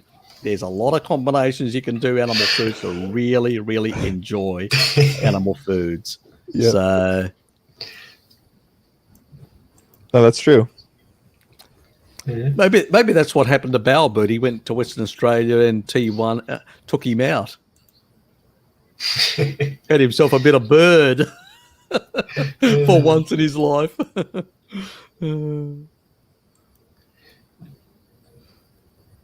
It's funny. I would actually consider moving to Australia. It's one of the few countries I would actually consider moving to, because I have a big restriction on weather. I absolutely dislike weather. I don't want snow. I can go without it. Just well, Tasmania's a bit on the cold side, so it'd probably be not the best state for you. Mm-hmm. But if you were looking at weather-wise, like if you want dry, sort of like a Mediterranean sort of dry sort of weather, you're looking at Adelaide or Perth. If you're looking at like a semi-tropical, you're probably looking like New South Wales, like Sydney or north of Sydney, like a few places like that. They are basically sort of somewhere half between a sort of a temperate climate, a warmer temperate climate, and a subtropical sort of climate. So, and a lot of people sort of like that sort of climate. Some areas like some people even like Canberra, but Canberra just can be very cold in winter because it's in the middle of mountains and all that. So, so that's, you want to avoid Canberra because of the snow component and the coldness and all that in winter. I've debated moving somewhere a little bit warmer. I think that would be the goal in the long run. Also for raw milk access would be good. But as much as I loathe the dark and the length of winter here, I think I would miss the snow if I didn't have some seasonality, because I grew up with it. I know that I wouldn't have to miss very many Christmases without snow to suddenly get very nostalgic for the snow. But I don't need 7 months straight of it every year. You guys get a lot of snow up there, don't you? It's more like the season in which you can get snow is quite long. It's not always a lot of accumulation, though this year it's been much less, actually. But yeah, usually we get a fair bit. It's not out of the ordinary to get a snowstorm and get, over a foot, 30 centimeters, whatever. Yep. Yeah, look, the Tasmania is sort of the only time Tasmania actually gets snow. It's only when we get a direct, like it's a very unusual weather pattern. I think it has to do with a El Nino, La Nina type cycling, when it's slightly altered, and this happens every, I can't remember how many years, I think it's 40, 50 or 60 a year, what amount. It's a long time since I remember it. And it slightly changes the weather patterns for a certain period in winter, where you get a direct, you get this sort of southerly from the Antarctica, like rushing through, and literally the whole of Tasmania is covered in snow. And that is very rare. The last time that happened was in the 80s, so in the mid 80s, that was the last time. I think it was 86. So that was a long time ago. 86. That was a long time ago. So that's when this usually happens. But normally, Tasmania is just sort of a constant temperature between about 15 to 25. So winters are around about the 15, summers are around about the 25. It neither gets too hot or too extremely cold. And you get a small, probably about a month where it gets probably less than 10 in winter, and a month probably, in accumulated days where it gets over 30. So I remember we had like 2 days where it was over 30, and then it just dropped back down to 24, 23. So, and it's annoying because your body's not sort of conditioned for it. So it hits you all of a sudden, you go, what the fuck? Turn on the air conditioning, turn on the fans and all that sort of stuff. And that's what you do. You can only sleep with a fan because your body's so unconditioned and not acclimatized to that temperature the sudden temperature, and it just goes. You feel really weak and not with any capacity. The temperature variability here is quite a lot from hot to cold in the seasons, but it's not often super drastic like day to day. So like the peak of summer, it might hit 40 degrees Celsius, and then the peak of winter, every couple of years you get a cold snap where it's like minus 40. But those would be separated on other ends of the year, so you're not talking about a massive shift over the course of a day or something. It's the darkness of winter that gets to me more than the cold. No. Justice for you, Shell. She's late. I just can't imagine myself living over there, Jared. Well, there's a trade-off where the days are much longer in the summer. I mean, that's nice, but I mean, I'm not even that far north compared to how far north you can go in Canada, but that's maybe not a good comparison considering Canada reaches to the Arctic Circle. Yeah, exactly. It's funny because when most people think of Brazil, they'll think of the Amazon, but most people actually live in the southeast. So in the state I'm living actually is the most populous state, and we have this climate that it's in between a savanna and a tropical rainforest. So it's actually dryish. Yeah, so it's sort of subtropical with dryness and all that, which is very similar to New South Wales. That would be, so you would get temperatures like in the low 30s. Yes. And then even in sort of like in winter time, it would be sort of in the sort of maybe down to 18 or 19 around there. So that sort of level. Yeah, and that's the sort of level you'd get to the north of the northern part of New South Wales is very similar like that, and the southern part of Queensland is about that. Probably not exactly, but probably northern New South Wales is more like that. So that's the sort of area you'd get a similar climate. Nice to know. Yeah, you could go to Nimbin and become a hippie. I had to throw that in. Somebody from there is probably going to curse me or send me a nasty email. Anyway, it was probably a veg tart. What else, There's plenty of them there. I do get my ghee from there, from some of the vegetarians that live in that area. Their ghee is really good quality. So, yes. So I can't say, no. Harry, I think you missed the question. Yeah, the stomach acid question there. Yeah. Did I miss the stomach acid? She guessed it. It is largely because of diet. Exactly. Yep. It is. Yes. What you put in your mouth actually affects the level of the pH. That is exactly it. You put kibble in, your pH actually goes up. You put animal foods in, your pH comes down.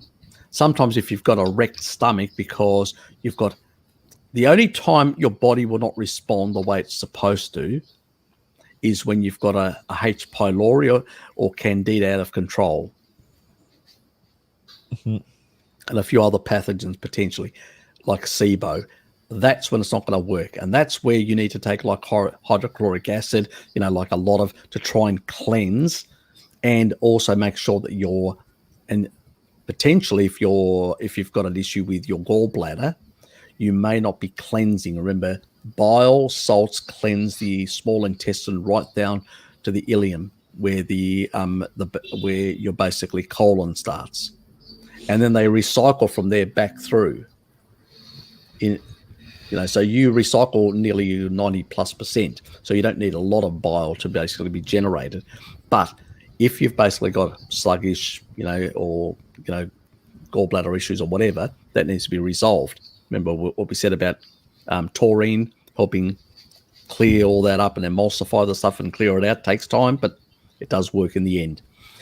And you've got to fix also the stomach, the acidity levels, and you may have to take hydrochloric acids, CLH, for a period of time until that fixes itself, corrects itself, and the sphincter on top closes, seals properly, and you get very low acidity. You remember you need chloride, which comes from salt, to basically combine with meat to basically create better acidity as well. That's why a lot of people that have got stomach issues tend to handle raw meat much better than cooked, because the fresh raw meat is much easier to digest on a pH of 2.5, 3. But if you want to really digest properly, you really need much lower than that. And and the best way to basically really deal with H. pylori problem is just really acidifying the stomach to such a level where the damn thing gets killed. If it's quite pronounced and the protein pumps have been down-regulated to such a level, then you may need to basically,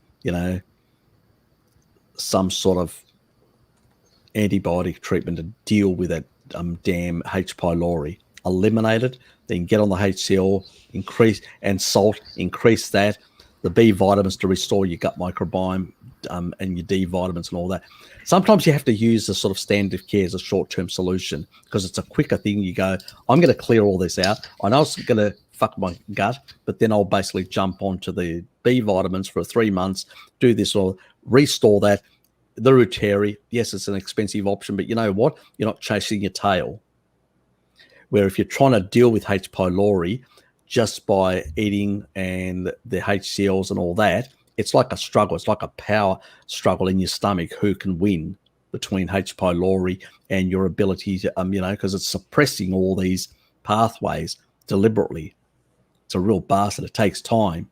And it has adapted to some extent because it still survives in a gut, which it's trying to prevent low acidity. And you want really rapidly to get to very low levels of acidity. You can't sometimes do that. It can take a very long time. It's a problem, a hassle. I've found a lot of people that sometimes they've tried, the natural way, and it hasn't worked.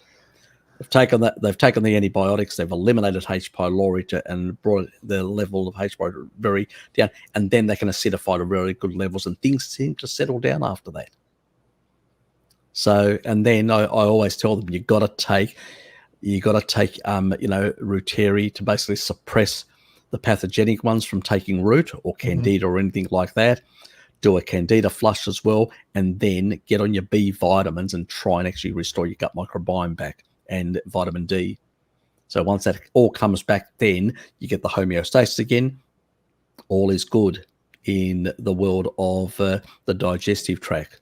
So I know it's piss farting around with a lot of things for a couple of months, but that's what you sometimes have to do. If it was easy, we wrecked our bodies over many decades and many years.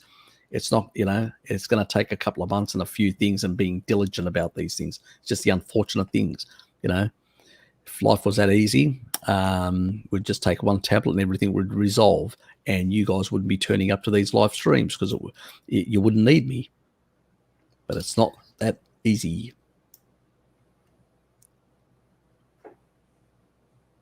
Oh, I missed Shell's Happy Valentine's. Thank you, Shell. Yes. Happy Valentine's to everyone. Yep.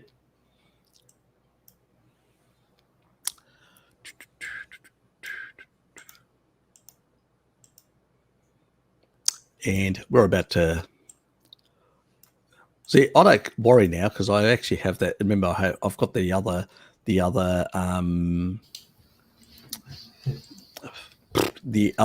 software that I can use. So you don't feel like you're on a time crunch. Exactly. Tasmania does not have regular rainfall, only at the tips, like Mount Wellington, Kenyani Mountain, and a couple of others in the north. So it's only on the tips. We don't get in the low lands. That only happens on very rare occasions when we get this complete southerly and it blankets the whole state.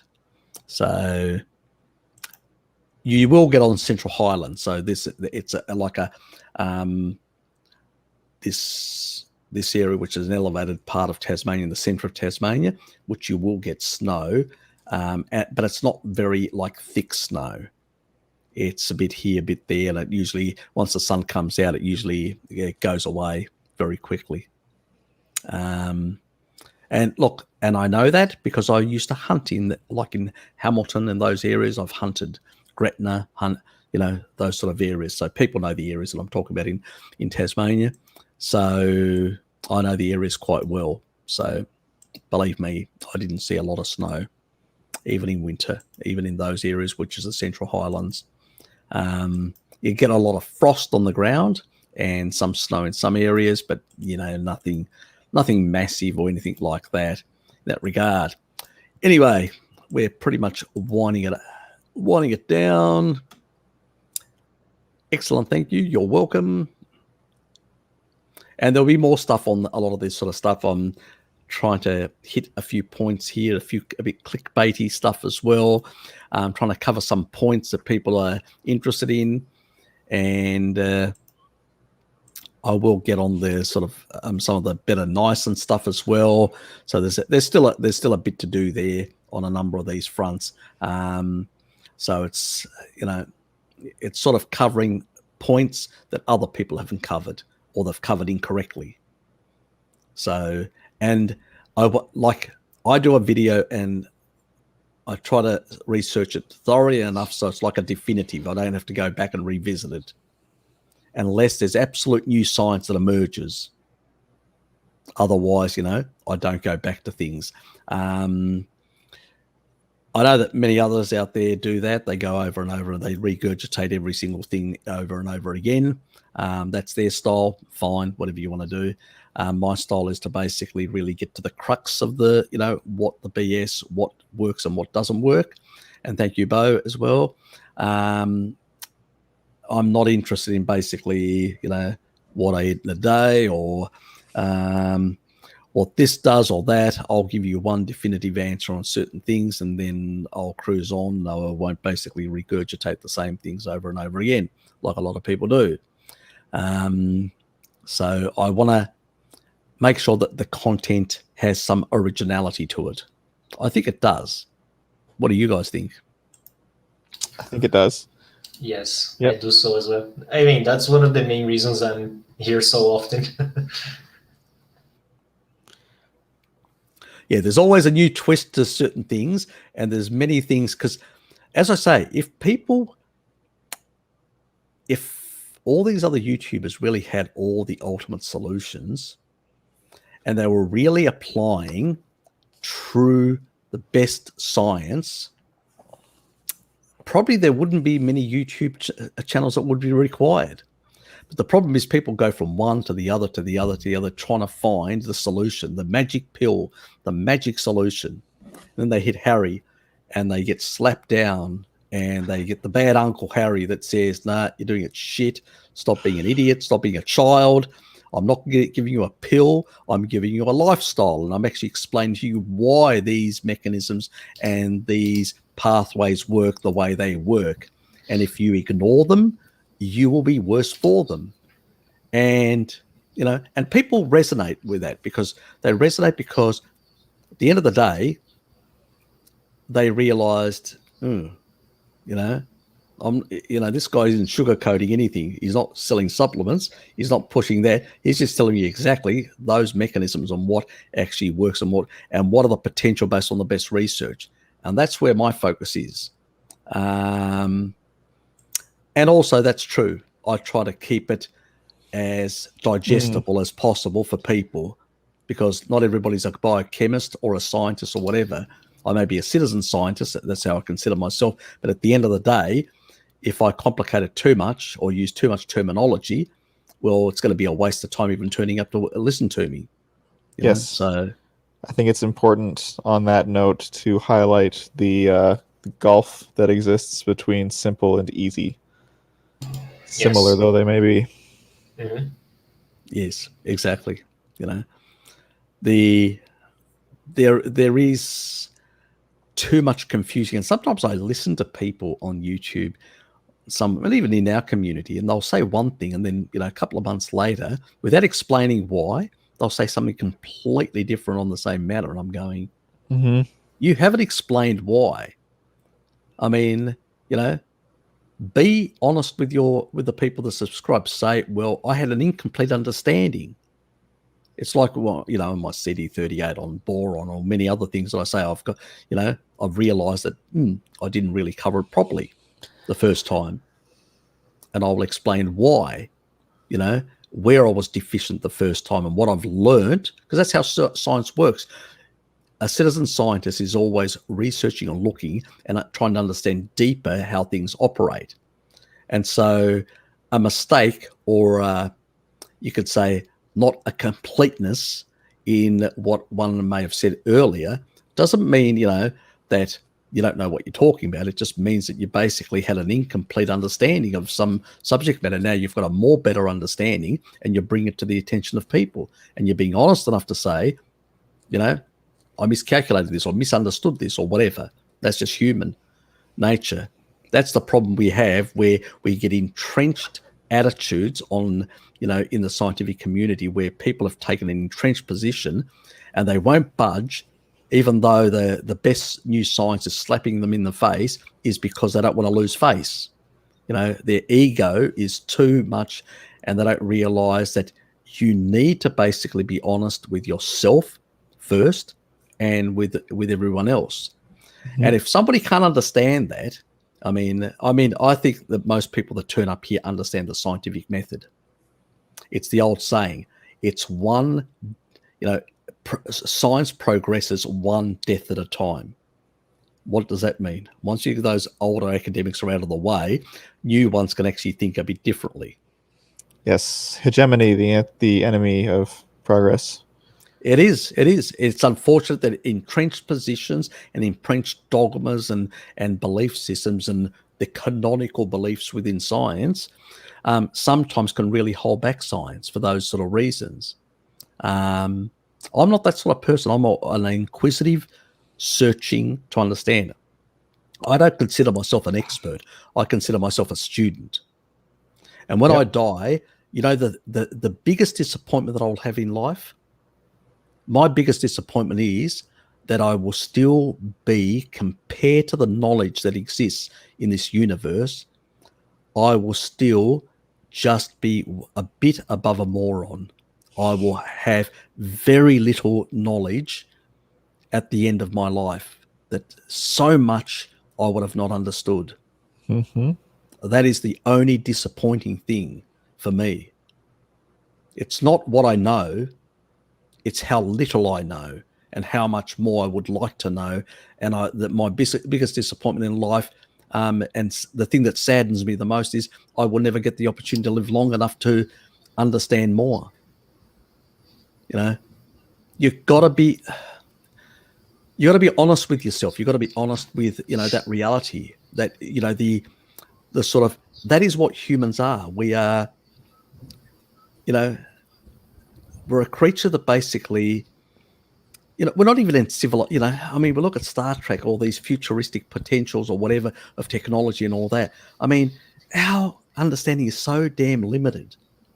We don't understand the complexity of the human mind or the human body or the interaction, the complex interaction between light, water, electricity, electromagnetism. We have some level of understanding, some of us more than others, but still there are so many bits and pieces that we're in the darkness about.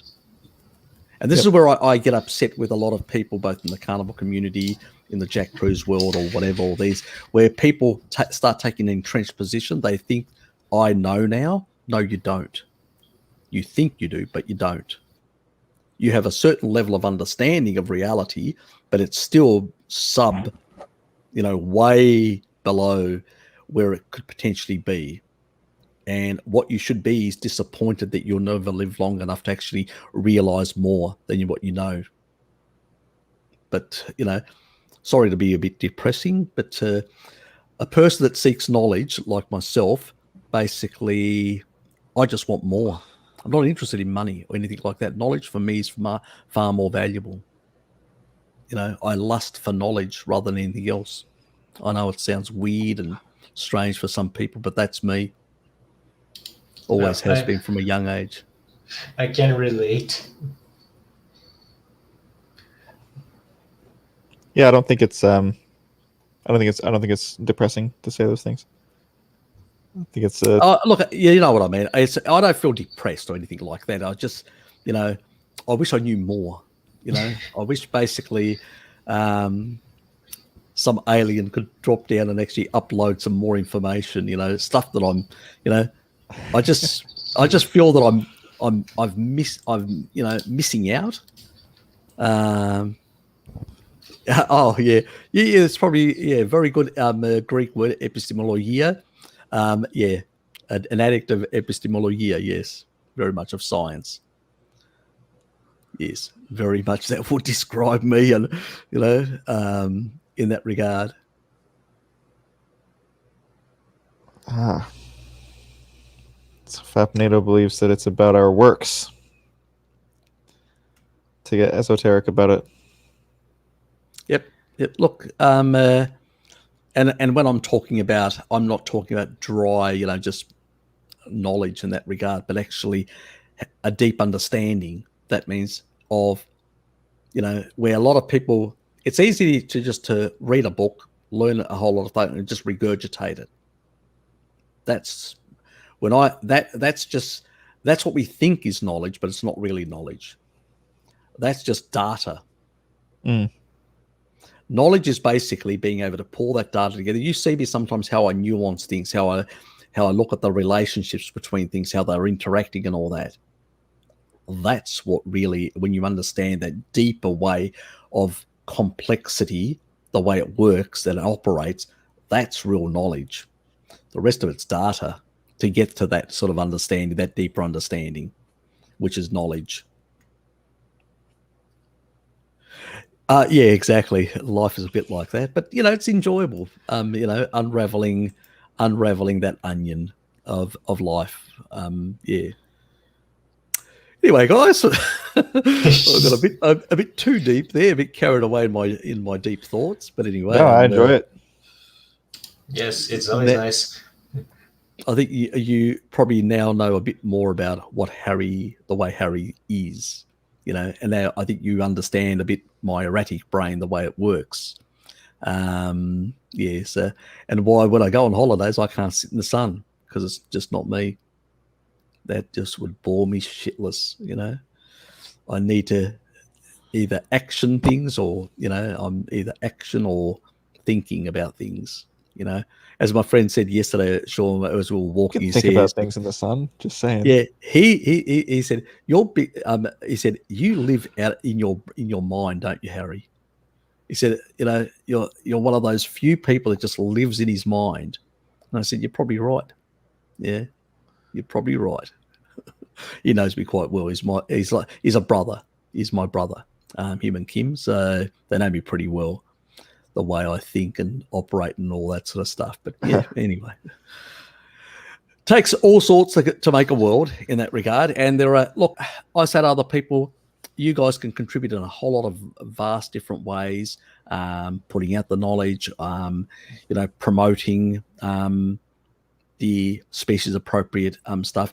One thing that I can be 100% on, because I view it from, I may still want to know how certain pathways work and stuff like that. But one thing that I can be solid 100%, I have no, I can be quite ideologically like canonical on, which I normally aren't because it's not scientific to be canonical, is basically a species appropriate diet. Because it doesn't make sense to me how all the hominines and all that for millions and millions of years can basically be, the only other time, we had one time around about 100,000 years where we had higher temperatures than what they exist even today. Mm-hmm. The vegetarians won't tell you that. And up until that's when the ape, 80,000 years ago, that higher temperature that even today brought about a whole lot of extra vegetation. And the consumption of that vegetation actually brought about the new ApoE allele, which is the 2,2. That means where you hold off from chylomicrons being cleared out of the bloodstream into the liver much longer for that reason. So those populations, that's why the 2,2 alleles are more dominant in those tropical sort of that belt of the world for that reason, exact reason. It's not accidental.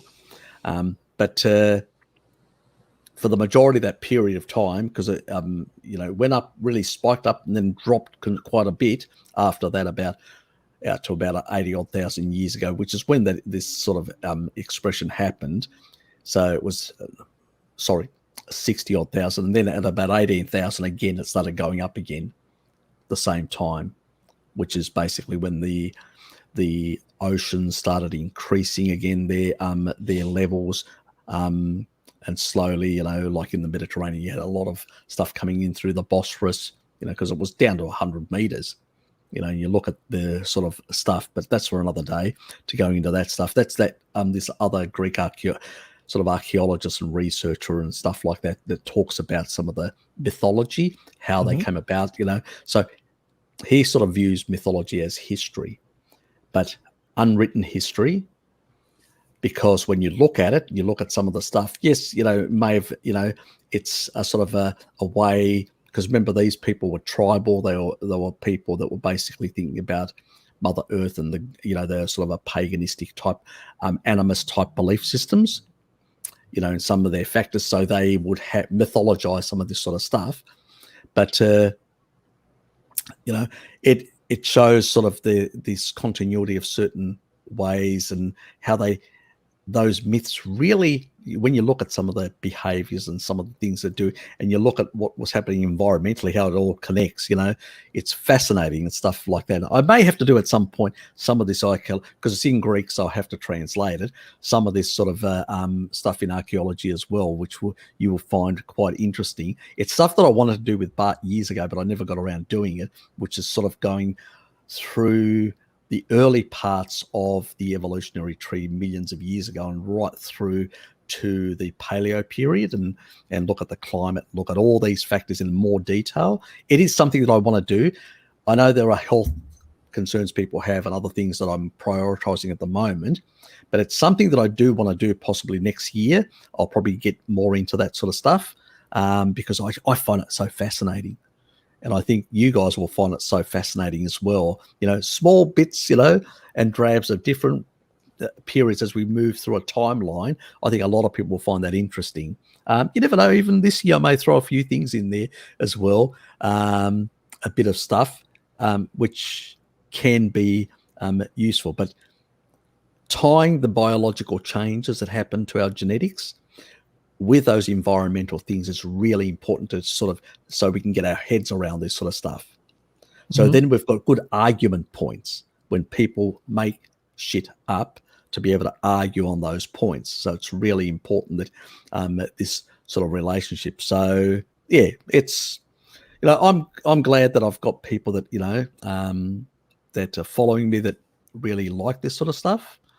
I actually initially, when I started, I thought, even when Bart sort of coaxed me on and all that, I thought that, I said, who would like this erratic, the way I think and all that. I really didn't think that many people would be interested, but I was surprised how many were. So yeah. But people want truth. And we may not be capable of absolute truth, but we can certainly try. And I think that you try a lot harder than just about anybody else that I've seen on YouTube. Well said. Well, I've always from a youngster been sort of somebody that wants to. I just want to know how things work, why they work like that. It's I was a young kid. I used to tear my toys apart just to work out exactly how they work inside. I didn't leave, all my toy vehicles, all other kids who would play with them, I'd be tearing them apart, screwdrivers, trying to pull it apart. And my mother just, this son of mine, just destroys all his toys and constantly, But you know what? It actually made me a more inquisitive mind. I think that when I see a kid tearing a toy apart, I go, that kid's going to become inquisitive and going to become a hell of a lot smarter than the others, because he wants to learn, he wants to understand. Not because this brain, your brain, my brain, or anyone's brain is any superior to the other. Our brains are our brains. The plasticity there, we all have the potential. But we're told from a young age, do not just listen to the expert. This is what they tell you. Just listen to that. You don't have an opinion. You don't think for yourself. Just listen to the canonical stuff and blindly accept what they're telling you. Never think for yourself. And the majority of humanity don't. They just accept the expert, they accept the rules, and they don't go outside that box. And that is why, and it's basically, what a waste. What an absolute pure waste, because can you imagine if there were more people that thought like that, how many interesting conversations we would have? Because everybody has different life experiences. Will see reality slightly different than yourself or whatever. And they can bring something to the table that I didn't think of, you didn't think of. Can you imagine how further we would be as a species if we didn't basically treat ourselves or accept the way this aristocracy tells us we are, erratic, dangerous mob that we need to be kept under control, and they can do better than we can. And I'll leave you with that thought.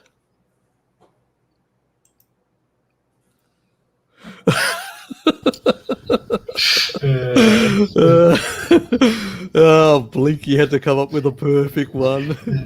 I mentioned Lakshmi again. Yes, exactly, Bo. Utterly ridiculous. That's Blinky for you. Thanks for the laugh, Blinky. Oh, thanks, mate. Anyway, I better get off. It's way past your bedtimes, guys. Yes. Yeah, you have a walk to get on. And I've got a walk to do and then have a meal because it's about 2 o'clock here, 2:12. And I've got a walk and then live stream tonight. So another one in about 4 hours. So whoever's not asleep, I'll see you then. 4 hours. So you go live at 3 a.m. my time? Yeah, it's 4 a.m. Yeah. So okay, it must be 4 then. Maybe the same time zone as you, Luke. That's too early for me. Yeah, that sort of covers everyone in the sort of the Eurasian type thing within reason. Because remember, you've got also it's 3 hours, which 6 to 9 o'clock. You've got 11 o'clock in New Zealand by the time it finishes. So I'm basically catching everybody from the early morning in like places like Iceland and places like the UK and Ireland, and then all the way to the evening, which is basically Northeast Asia, part of the Pacific, the western part of the Pacific, and New Zealand. So which are in the late evening. So I'm covering all this sort of band, and that's why the time is what it is, to basically cover that comprehensively. So it's just the way the world is, all the countries, and so yeah, but it works. It works. Luke just dropped the title of the stream for you. That's why I'm laughing. Oh God, UK. Oh God. You can't really You're as bad as Blinky. Hey, you know what? I'm going to lose my subscribers in the UK because of you two. I just couldn't resist it. Yes. Very nice. Greece. Adios se olus, which is bye to everyone in Greek. Thank you. That's nice. Man, you know a bit of Greek, or you basically, but that's nice for thinking in that regard. Yes, we are too much. It's Blinky's fault, Shell. It's Blinky's fault. I need to send him over from Western Australia to Ohio so you can give him a good whipping. He'd enjoy it as well. He would. He likes sort of anal probing as well, so you can add that to the bucket as well. Your list. He's going to troll me badly after saying all that. But anyway, I expect Blinky to come after me. Oh, bro, get some rest. Wow, I probably need. It's Thursday night. Oh yes, Blinky Poo. Yes, it's Blinky Poo's fault. Always has been. And he hears his name, and he appears. Anyway, guys, Thanks. See yous, and have a nice remainder of the weekend. Thanks, Harry. Thanks, Harry. Have a good week, Thanks, everyone. guys, for being here. Yeah, good week for everyone. Bye-bye.